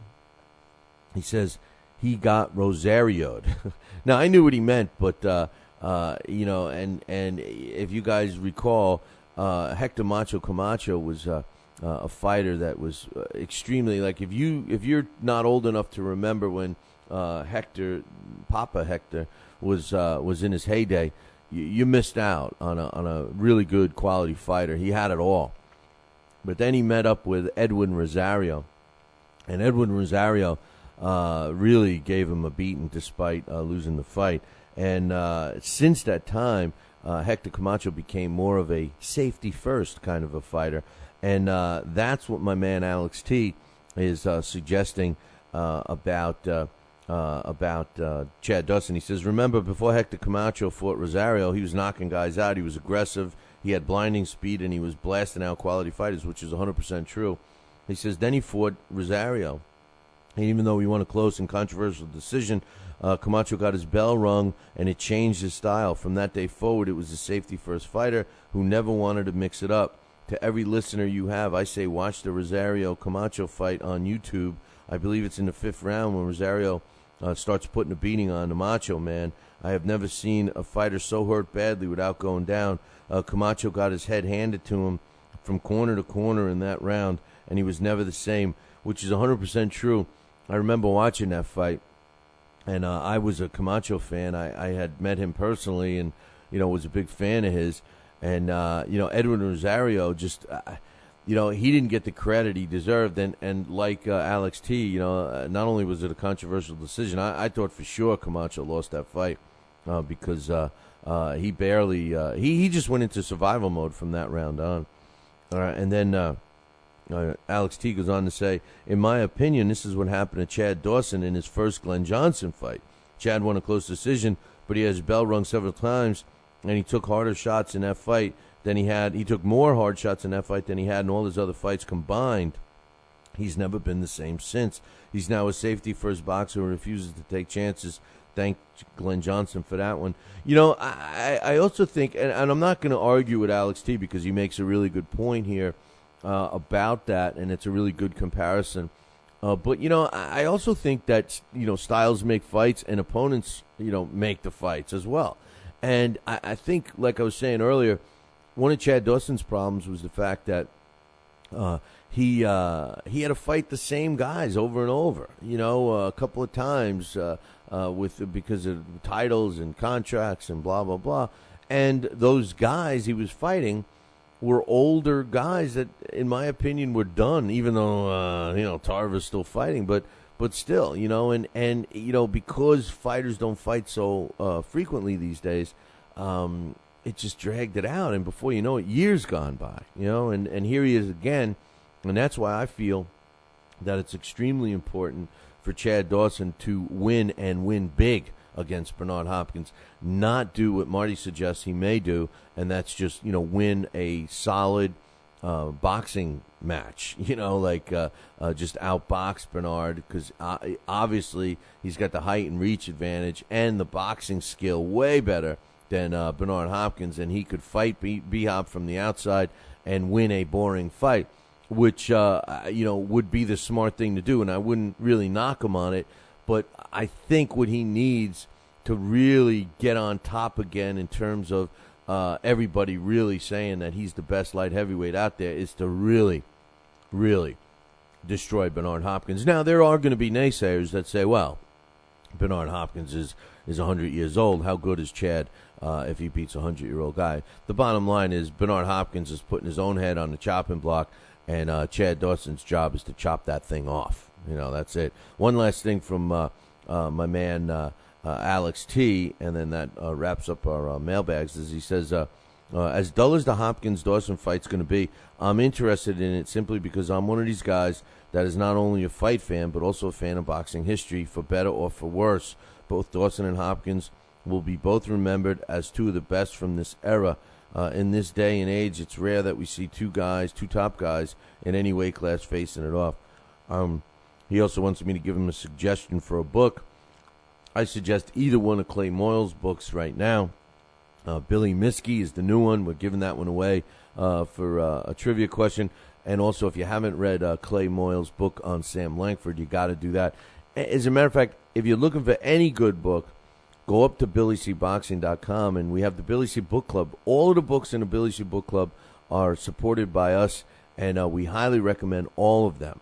So if you haven't read them all yet, get one. And the best part about all the ones in Billy C Boxing Book Club is the fact that you can get them directly from the authors signed at discount prices. So definitely check that one out.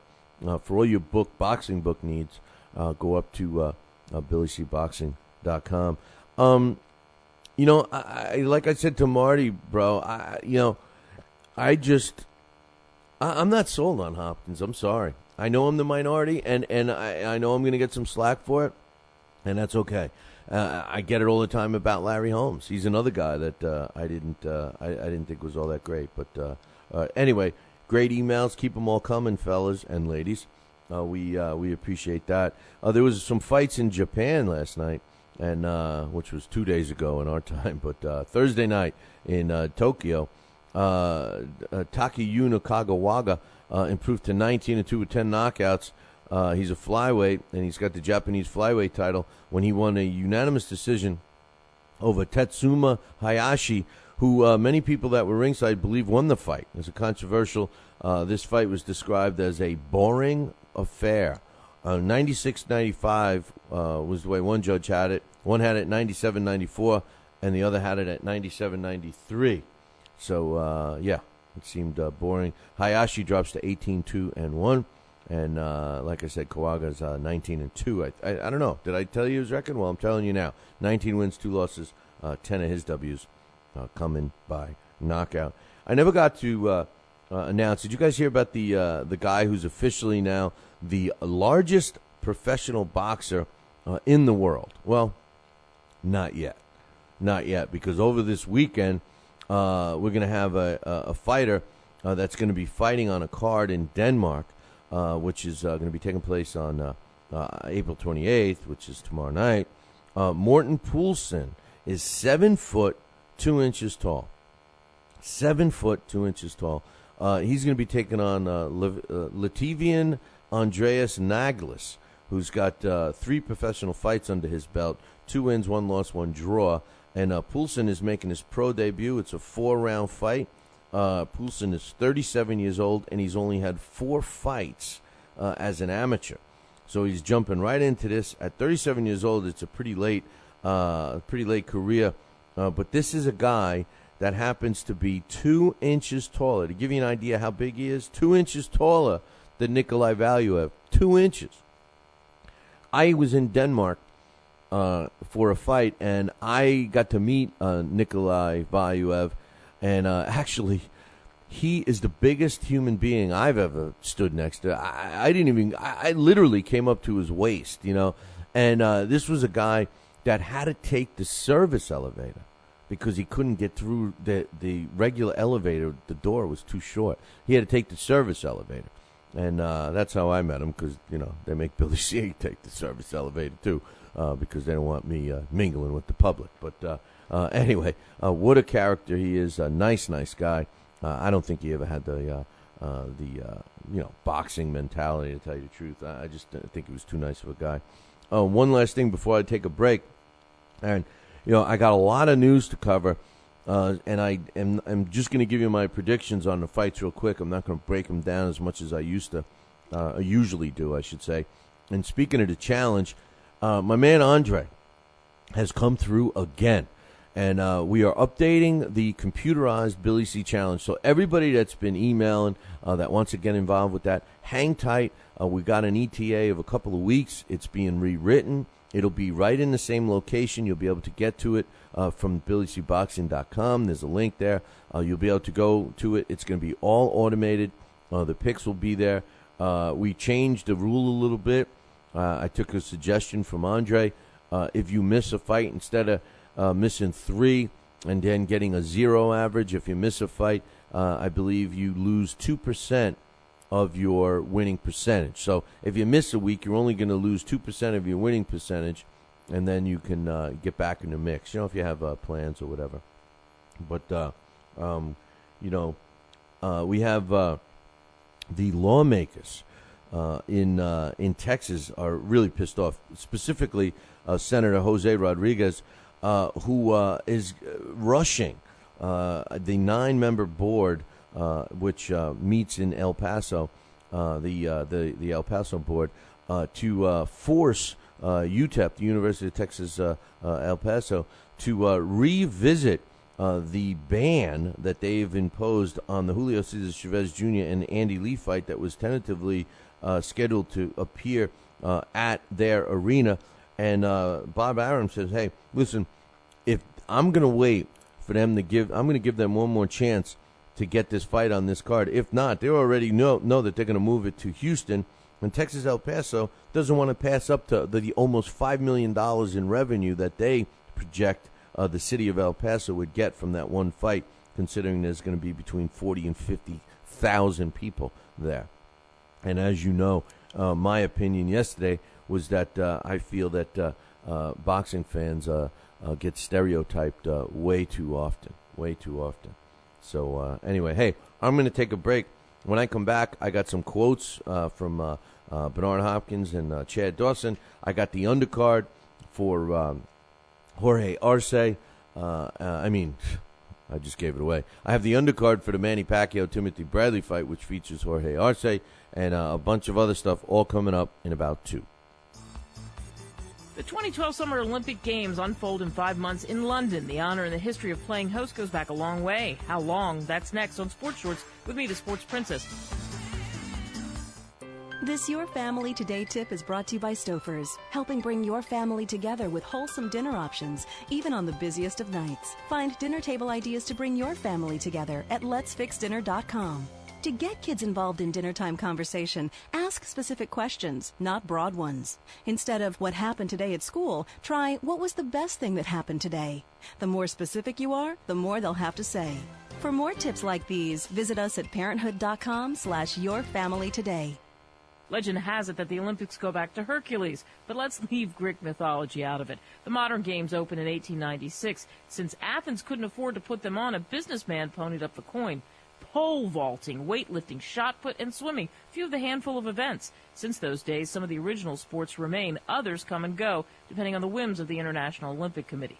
Australia, France, Germany, and China have hosted summer games, and this will be the third time for London. As for the winter games, the U.S. has hosted them 4 times since they started in 1924 in France, featuring sports like alpine cross-country skiing, figure skating, and such.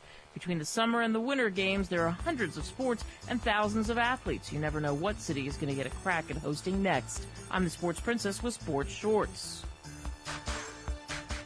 Now back to Talkin' Boxing with Billy C. He may not have an Excellence in Broadcasting award, but the night's still young. And he's got martinis. So you never know what may be by morning. It's Talkin' Boxing with Billy C. Talking boxing with Billy C. The one, the only, Don King. Makes me feel good, Billy, to have you, the #1 show in the country, Talking Boxing with Billy. So I invite each and every American that's listening to this great show to tune in, because we want you to be there with Billy and me. St. Jimmy's coming down across the alleyway, up on the boulevard like a zip gun on parade. Lights on the silhouette, he's just a buttonette, coming at you on the count of 1, 1, 2, 3, 4. And we're back. You are listening to the Talking Boxing with Billy C. Our radio show. You're watching us on the Fight Now television channel. Don't forget, every night is Fight Night on Fight Now. I bet you want the Fight Now channel on your sports channel lineup, don't you? Well, all you got to do is call your local television provider, whether it's a dish or whether it's a cable, or whether it's a cable, or whether it's a dish, or whether it's a rabbity, or whether it's a whatever you got. However you're getting your TV into the house. Call them. Tell them you want to Fight Now right now. Especially, do us a favor. Go up to the website, www.billycboxing.com. Fill out this survey. It takes about 2 seconds. Where is it? It's easy to find. Just click the AT&T Fight Now fight poster, which is right on the front page. It's right on the top. If you look at the page, it's on the right on the top. Click it. It'll take you literally 30 seconds to fill it out. Please do us a favor. AT&T Uverse wants to add Fight Now to their sports channel lineup, and we want to give our show make our show available, I should say, to over 131 cities across the United States, and we need your help. So go out there and take a minute, fill out that survey, tell them you want to Fight Now on AT&T Uverse, and the more you do that, the quicker we'll get on there. So we appreciate that. Chad Dawson, Bernard Hopkins, they had somewhat of a... they're trying to make this out to be such a grudge match, and that these two guys hate each other so much that they could. They didn't want to have a press conference. They didn't want to have this. They didn't want to have that. But they had They had what they call a round table, and they had a couple of quotes from both guys. B-Hop says, "I'm a throwback," which I don't agree with. He says he's only a throwback in my opinion because of the longevity of his career. But as far as being classy and all that stuff, I give him a thumbs down. Oops, I shouldn't have said that. That was, whatever. He says, I live in a time when it's so microwavable that there's no time to cook, season, or chop, or marinate anymore. I'm the last of a dying effing breed. He says, they were calling me old, when I beat Trinidad. That was 11 years ago. I've proven who I am. Yeah, you have, B-Hop. You certainly have. The reason I'm here is because Dawson didn't do what he should have against Pascal. Neither did you, if I recall. My biggest motivation has been adversity. I guess he did do it. Against Pascal, right? I didn't drink or smoke, and if someone is drinking or smoking around me, I get up. So what? What does that move? What does that prove? Yeah, that was a stupid thing for me to say about Pascal, huh? He says it's called discipline. This fight is all you hear. He says for this fight, all you hear is Chad is bigger, Chad is stronger. Not that he's more talented. He's definitely more talented than Bernard Hopkins when it comes to when it comes to boxing skill. I'm sorry, he definitely is. Chad Dawson says it all depends on how Bernard comes in the ring. If he comes to fight, then it's going to be a great fight. If he comes to lie down like he did last time, then I feel sorry for all the people that bought tickets are going to watch it on HBO. The first fight wasn't a long fight, but in the 2 rounds that it was, I was trying to press the fight. I was trying to make the action. Bernard just backed up the whole time and didn't even want to fight. I think people saw the difference between the size and strength between us. It wasn't many punches. There wasn't many. I think he meant to say there wasn't many punches landed. But I did land a good right hand in the first round, and he found out that night that I was serious. I have taken criticism in the past that I wasn't in the best shape, but that night I was all there. Mentally, physically, I was all there. If Bernard comes to fight and he wants to give the fans what they're looking for, then fight. I'm here to fight and finish off what should have happened the first time we fought. I was supposed to be crowned light heavyweight champ. Last fight, he had no fire in his eyes. I could look at him across the ring and knew that he didn't want to fight that night. And I have a feeling he's going to see the same Bernard Hopkins this weekend. They announced the undercard for the Manny Pacquiao-Timothy Bradley fight, which is taking place June 9th in Las Vegas. And just like Cotto Mayweather, they put together a pretty interesting undercard. Now, I love Jorge Arce. Nobody loves this guy more than me. He's a world champion. He's got 60 wins, 6 losses, 2 draws, 46 of his wins coming by knockout. He is currently the bantamweight champ. He's taken on Jesus Rojas, who's a good fighter. 18 wins, 1 loss, 1 loss. 18 wins, 1 loss, 1 draw. 13 of his wins come by knockout. He's a Puerto Rican fighter. It's going to be a junior featherweight. So once again, Arce is going to move up in weight. But it's a non-title fight, of course. I would have thought that this is my only knock. This is my only knock on this undercard. Is, why not? If you're going to put Arce on the fight, why not put him in a championship fight, man? I mean, okay, I know that contradicts my opinion about all these belts and everything else, but why not put him in a championship fight, man? I mean, we want to see this guy fight. We know that they're trying to save him for somebody else, but I don't know. But I still love to see him no matter what. We're also going to get to see Mike Jones against Randall Bailey. I love this fight, and I'll tell you why. It is going to be for a vacant welterweight title, but Mike Jones is the kid. He's the kid coming up, man. He's 26-0, 19 knockouts. Randall Bailey,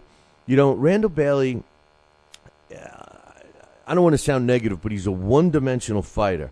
He's got 42 wins, 7 losses, 36 knockouts. You may not think Randall Bailey is much, but let me tell you, he is one-dimensional. I will tell you that. However, that one dimension packs a punch. I mean, pound for pound, he could very well be one of the hardest punchers in the sport today. I mean, he's not avoided for no reason. He's avoided because he punches like a mule. You've heard that phrase before. This is a guy, this fight is never over until the last bell sounds or unless you can knock out Randall Bailey. He's got freakish power. He's an awkward puncher, but he's got freakish power. Just ask anybody that has been knocked out by him. And, by the way, 36 people have been knocked out by him. And the other fight is going to be a junior featherweight title between Guillermo Rigondeaux, who's only got 9 professional fights despite being a champion, but he's got, 7,000 amateur fights, Cuban Olympic gold medalist. He's taking on a tough kid out of Philly, Tion Kennedy, so 17-1-2. I think these are a really good undercard, and I think it rivals the Cotto-Mayweather fight. So, Greensboro, North Carolina. You've heard of it, right? No. Yeah, of course you have. Boxing hasn't been there in quite a while, but it's going to be back on May 4th. Daniel Judah. Yep, he's related to the other Judah. 23 wins, 9 losses. He's the former NABF Cruiserweight champ. He's going to be fighting Tawan Taylor, who's a tough guy. He's a journeyman. That's the main event. So boxing hasn't been in Greensboro, North Carolina for a while, but guess what? It's coming back. I told you yesterday that Jesse Vargas, his opponent, had to pull out of the fight, Alfonso Gomez. Well, they announced yesterday that they found the replacement. That's right, Stevie Forbes, right? Former 130-pound champion, but 12 years ago he was a champ. He's got a record right now, 35 wins, 10 losses, 11 coming by knockout. He hasn't looked too good recently. I saw him in a walkout bout lose, but he's the next opponent for Jesse Vargas. I don't think it's going to be too competitive. That really nice undercard for Cotto Mayweather took a big hit with that one. But anyway, Mads Larson is getting back into the ring on June 2nd. He's taking Lorenzo Giacomo. I don't know why I couldn't pronounce one of my paisans. Mads Larson, he's a former European champion, and this fight's going to be taking place in Denmark. Larson's 51 wins, 3 losses, 38 coming by knockout, and DiGiacomo is 41 wins, 6 losses, and a draw. One of the most appalling things has happened yet again, and it's been by the WBC. It was announced yesterday that the WBC has made Andre Ward a champion in recess. Why the F did they do that? I want to know why they did that. If I recall correctly, about a month ago, Andre Ward came out and publicly said his hand is healed, he's ready to roll. Okay? And maybe he re-injured it. I didn't hear that he re-injured it. Maybe you guys in the chat room heard of it. I don't know. I didn't hear of it. But here's one thing I do know. A fighter has to be out for 6 months before they're considered a champion in recess, and that's the WBC rules. His last fight was a win over Carl Froch, which took place December 12th in 2011. That means June 12th, 2012 would be 6 months. That's 2 months from now. Why is the WBC doing this? Why do you think? Why do you think? Money, because they're the most greedy. The WBC has become so bad for this sport. I swear to God, I wish that everybody would boycott them. Jose Suleiman is terrible for this sport, and so is the WBC. That's appalling that they're going to do that. And you want to know what's even worse? Andre Ward, he's stuck with Dan Goossen, and those two guys are waiting around for somebody else to offer them a fight. Listen, when I say that promoters that don't promote, promoters that don't open up their checkbook, and I name them, I tell you who they are, and fighters like Sergio Martinez and Andre Ward, who are arguably pound-for-pound fighters, top of the business, and so to speak, pound for pound in the sport, and why these guys aren't active. Why? Because their promoters are waiting around to get the guy that is a bigger payday. Who are those guys? Well, they're not too hard to find because there's only really 2 promoters that have them, and that's Top Rank and Golden Boy. And unless one of these guys fight a Top Rank or Golden Boy fighter, they're not going to fight, and that's what's going to happen, and it sucks. It sucks that guys like Dan Goossen and Lou DiBella and Star Boxing's Joe DeGuardia, these guys don't turn around and put on their own big fights. Open up the checkbook, take the chance. Why do we have to rely on 2 promoters in the whole sport to put on the mega fights? 2 promoters, that's it. And it's terrible. It's terrible. And these guys want to play the promoter game, open up the checkbook. That's what it's about. There's a really good article up on BillyCBoxing.com written by our very own Dax Khan. It's not really an article, it's an interview. And Jose Cello Man Alonso, I got to meet this kid. He was on, we did a broadcast out of Tampa. If you get a minute, read the interview. He talks about a fight that he just came off of a loss, and I thought it was an interesting storyline to get a fighter's thoughts on what it's like to lose for the first time in your career and what it takes to come back. I was hoping that Dax could write an article about that. He's gonna right now. He's got an interview. I'm hoping that's the first step in this process. But I'd love to get something written about several fighters and the mindset and the mentality of these guys when they lose for the first time and what it takes to get back up on that horse. I just find that interesting myself. Vladimir Klitschko, not known for a guy who talks smack, has said, I'm going to knock out Tony Thompson. I've already knocked him out 4 years ago, and I promise I'm going to do it again. Wow. That's unlike my man Klitschko for doing that. Demetrius Andrade is fighting next week at Mohegan Sun. He's taking on a tough guy in Rudy Cisneros. He's 12-3 with 11 knockouts in their junior middleweight fight. Joe DeGuardia, speaking of my man Joe, he says, hey, this guy went from prospect to contender. We expect him to have a world title shot soon. The last time I spoke to Joe, he says, we're trying to get him shots, but nobody wants a piece of Demetrius Andrade, who's now 16-0 with 11 knockouts. Hey, there's another fighter on this card that's going to be an obscure name to you probably, and if you punch her up, you'll find that she doesn't even have it's not even a less than impressive record. But Victoria Cisneros, now she's the co-main event. She's taking on a local fighter, Adi Azizari, who doesn't have a great record herself at 8 wins and 5 losses. But Victoria Cisneros, despite her upside-down record, which is like 4 or 5 wins and 15 losses or something, this is one of the toughest women I've ever seen fight, and she's worth the price of admission. She's also worth the price of admission to see her when she's not dressed in boxing trunks, when she's dressed in a skirt and high heels. She's a very attractive woman, and man, can she bang.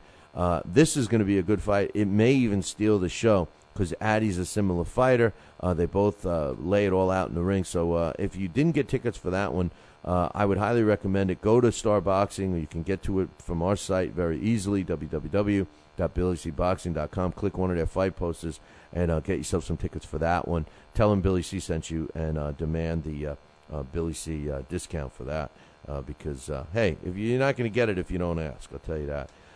Some other news, Dimitri Prayag is going to be taking on Nobuhiro Yoshida May 1st. He's going to be making a third defense of his world WBO middleweight title, so we'll be looking forward to that one. The WBA has ordered a purse bid for Celestino Caballero and Mikey Garcia, which that's going to be a good one, man. I'm curious to know what the winning purse bid is going to be, but we got to wait till May 3rd before the answer of that comes out. Frezequendo is getting back in the ring May 25th. He's going to be at the Horseshoe in Hammond, Indiana. Yakubadu Black Mamba Amadou is also on that card. The WBC, once again, they're ordering the rematch. They're promising that's going to happen in September. I'm telling you, it's not going to happen. It's not going to happen. I don't think it's going to happen. I personally don't think it's going to happen on that. But don't forget, we got a really good fight that's taking place, a triple header on Showbox. It's going to be Udell Johnson against Freddie Hernandez, Bado Jack against Alexander Brand, and Rancis Barthélemy against Alain Martinez, all coming up on May 11th. So once again, Showtime leads the pack there. They also we got the pay-per-view that's taking place on May 12th. No, not that pay-per-view. Another one. This is called Island Assault Numero 4. And that's number 4 for any of you non-bilinguals like myself. Yeah, right. It's about all I can speak in Spanish. But it's not a bad card, and it's going to be on pay-per-view, so you can check that one out. You can also check it out on Ustream. Rodel Mayo against Julio Cesar Miranda is the co-main event, so check that one out. Don't forget about Paulie Malignaggi. He's fighting this weekend on Sunday on pay-per-view as well. And Sam Sexton, who's going up against David Price, who's undefeated at 12-0. Sam Sexton is 15-2.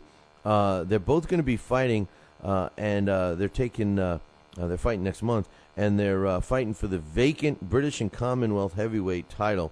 This card also features a couple of other good fighters, like a matchup between Adwil Anwar and Lenny Dawes in an elimination bout to get the rights to fight Ashley Theophane. John Donnelly is taking on Mike Robinson. Paul Edwards against Kevin Satchel. That's a good fight. Both fighters are pretty good. But Paul Edwards is 9-1. Kevin Satchel's undefeated at 7-0, and they're both fighting for the English flyweight title. And Bob Asafi is taking on Travis Dickerson in a English light heavyweight title. So a good fight that's scheduled for May 19th. So make sure you check that one out. And that wraps up some of the news that I had to get to real quickly. I had to get to that real quickly. But anyway, all right, we got some fights this weekend. We got some really good fights. And unfortunately, I'm not going to be able to break them down like I normally do because of time constraints. But we got tonight. And listen, if you're not doing anything and you can drive up to the Halftime Bar and Grill in South Glens Falls, which is a couple of minutes north of Saratoga, New York. If you're in New York City, and that goes out to all my Fight Now viewers. If you're watching us from the New York City area, it's about a 3-hour drive for you, and we'd love to have you come up. And if you're going to come up, have some fun, get yourself a hotel room or have a designated driver. Hey, don't nod your head like, yeah, right, I'm not going to come up there and spend 3 hours. I drive 3.5 hours all the time to go watch fights and stuff. So come on up to the Halftime Bar and Grill, watch Friday Night Fights with us, get a chance to win some tickets to the May 18th fight at the Albany Times Union. Star Boxing, Joe DeGuardi, Star Boxing, is going to be putting that one on, and that's going to be an ESPN Friday Night Fight. We're going to be giving tickets away, chances at getting tickets tonight at the halftime. We're also giving prizes away just for sitting around and talking boxing with us. So come on up to the Halftime Bar and Grill and watch Ismail Sikla against Dennis Grachev in a light heavyweight battle. My man Bob Trieger hates when people say that. He goes, battles are fought on the war field, not in a ring. But that's a tough fight, and the co-main is pretty good too. Now, also tonight on Showtime, you got, I think it's a triple header, Thomas Uzenthusen against Marcus Too Sharp Johnson. Now, Marcus Too Sharp Johnson isn't too sharp anymore, but I think it's going to be a good test for Uzenthusen, who's, and I don't even know if I'm pronouncing that right, but it sounds it, doesn't it? I'm sounding pretty confident. Thomas Uzenthusen, yeah. He's a super middleweight that a lot of people like it. So a lot of people like him there. Yeah, Dave Murphy saying that the Horseshoe in Hammond, Indiana, is a great place to see fights because it's small. Bobby Hitz has a nice following there. We're trying to get him to do a broadcast out of there. So. Of course, we have some other fights. I'll get to those in a second. But Fidel Maldonado, he's taking on Fernando Caracamo, and that's going to be on Telefutura. Aztec America is the fight that Marty and I talked about. Roman Gonzalez against Ramon Garcia Morales. That's a good one. I think it's going to be a better fight than Marty thinks, but Marty knows best. Fox Deportes has Johnny Gonzalez against Elio Rojas. Come on. We know how good both of these fighters are, and if you don't, well, you should. Both of them are extremely good fighters. Johnny Gonzalez was basically written off. This guy has come back in a dominating fashion, and I think he's on a roll. He reminds me a lot of Jorge Arce in career paths and everything else. And Elio Rojas was a victim of a champion in recess title, and he's getting his shot back. Now, when they label you a champion in recess, they let you get well from whatever kept you out, and it wasn't the recess at the schoolyard. And then they also let you have a couple of comeback fights, which Elio did have. And now he gets to step in there with the guy borrowing his title. At least that's what Rojas thinks. With Johnny Gonzalez, but the problem is Johnny Gonzalez is the real deal, man. I agree with Marty on this one. I'm picking Johnny Gonzalez in this fight. I just think that Johnny Gonzalez is the man at one of the men anyway at featherweight. We don't know what's going to happen with Gamboa, but that would have been an interesting fight. Gonzalez against Gamboa. Sunday, at a relatively reasonable time, we have a pay-per-view, Visenchenko against Paulie Malignaggi, and let's see how Paulie does in that fight. We're gonna have to wait and see. But a lot of people think he's gonna do okay. And I think a lot of people think he's gonna do okay because they don't know much about Senchenko. And Senchenko, I think Paulie's gonna do better than Marty thinks he's gonna do. So we'll have to wait and see. I think there's a lot on the line for Paulie, but to be honest with you, I think that Paulie's going to get to be the main event in the new Brooklyn Barclays Center, even if he loses. So mark that one down. And finally, the big fight of the weekend. I don't know if it's the biggest fight as far as excitement-wise. I think that might fall on Fox Deportes with the Gonzalez and the Rojas fight. And to be honest with you, the Senchenko and the Malignaggi fight might become more exciting than people think. Both of these fighters can box, both have hand speed, both can land punches, and both have solid chins, so we could see an exciting fight. But the fight I'm going to be talking about now is the HBO event, Bernard Hopkins against Chad Dawson. Now, Bernard Hopkins, I don't know how much more I got to say that I can't stand this guy. I mean, yes, he's going to be a Hall of Famer. I believe he's a throwback only because of his longevity. I do not think that he's that great. I know I'm the minority. Everybody's entitled to their own opinion. You guys think he's good. A lot of you think he's good. I don't. I am just so sick of seeing him. I'm even more sick of hearing him talk. I certainly don't ever want to see him behind a microphone again. He is the worst. I mean, we've heard a lot of fighters, and I'll be honest, there's fighters I can't stand that I think do a great job. B.J. Flores is the first guy that comes to mind. I mean, I can't stand B.J. Flores as a fighter, but he does a fantastic job behind the mic. Antonio Tarver is another one. I don't like him. I don't think he's that great. I think he's made a whole career out of one punch, but yet I think he's probably right now the best color commentator in the sport, so, I mean, it depends what hat Al Bernstein is wearing. But Bernard Hopkins, please don't anyone ever put a microphone in his hands again. This is a guy that can't even speak, and then he tries to speak, and it sounds stupid. He's just a thug, always will be, and I just don't think that I think he's the most overrated fighter that's active today. How about that? And he steps in with Chad Dawson. And there was a time when I wasn't that big on Chad Dawson, and he's not really one of my favorite fighters, but I think he's got a lot of pressure on him this weekend to get rid of Bernard Hopkins. I'm not the only one that shares the thought that it's enough is enough. Now, I'm sure I'm in the minority of people who think he's not as good as most believe, but I think the majority of the people believe that his time is gone.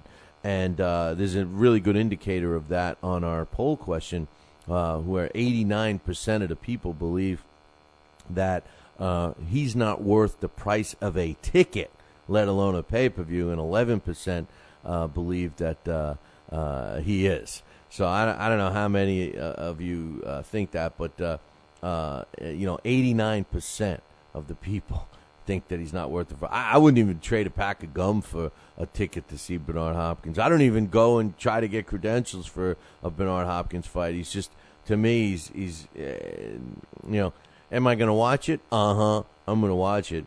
I'm picking Chad Dawson in this one like everybody else. But anyway, don't forget the Billy C Challenge is coming back. So bear with us on that one. One last thing, please don't forget to take a minute and fill out that survey. We want to get on AT&T Uverse. We want Fight Now to get on AT&T Uverse. We need your help. Do me a favor. Go up to our website, www.billycboxing.com, and you'll see a fight poster. It's on the right-hand side of the screen. It says AT&T Fight Now. Do me a favor, click it. It'll take you, it's all on the same page. I'm telling you, it takes you less than a minute.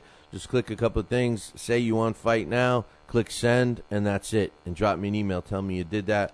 We're trying to make a statement that we got some juice, man, with you guys, man. All the listeners on the radio dial, on the podcast, and on the television sets, on the live versions, on the YouTube versions, on LDL TV, every place that you're watching or listening to the show.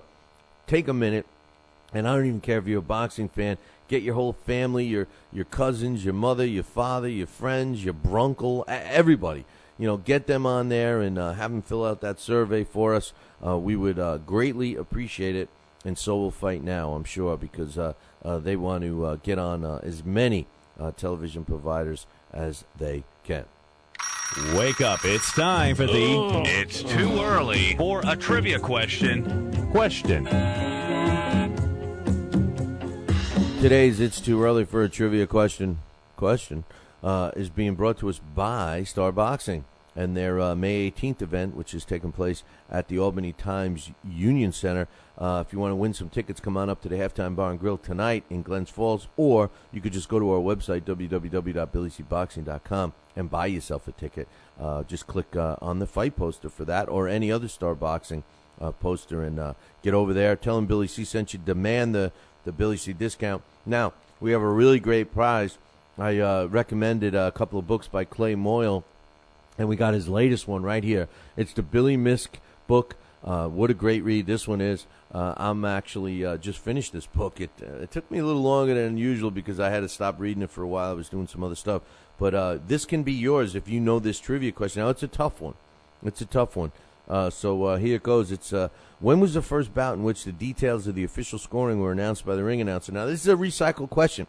We've had this one not once but twice, and no one got it right. We've had it not once but twice, and no one got it right. I'm going to give you a hint right now based on a couple of answers I got yesterday.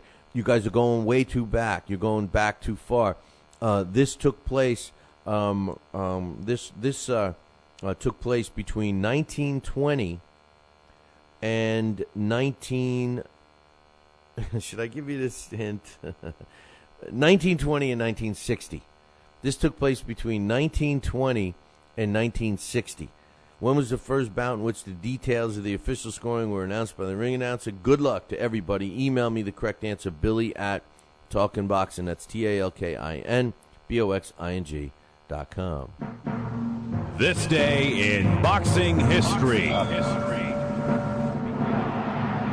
And finally, this day in boxing history is being brought to us by Campanaro and Tomkovich. If you need a lawyer, use the ones that keep me out of trouble. That's Campanaro and Tomkovich. Give them a call, 845-221-4099. On this day, April 27th, in 1968, Jimmy Ellis wins a 15-round decision over Jerry Quarry to win the vacant WBA World Heavyweight title, and that took place on this day, April 27th, in 1968, in Oakland, California. Hey, man, that concludes our show for today. If you're listening live, stick around. We got the thumbs up, thumbs down show that's coming up immediately following this one. But enjoy all the fights this weekend. There is one thing I gots to tell you.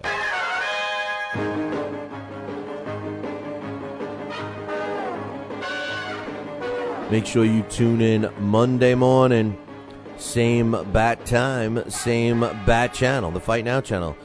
Call your local television provider right now and tell them you want the Fight Now channel added to your sports channel lineup. For all the information about Fight Now, find it at their website, www.fightnow.com. See you all Monday morning. Ciao, baby.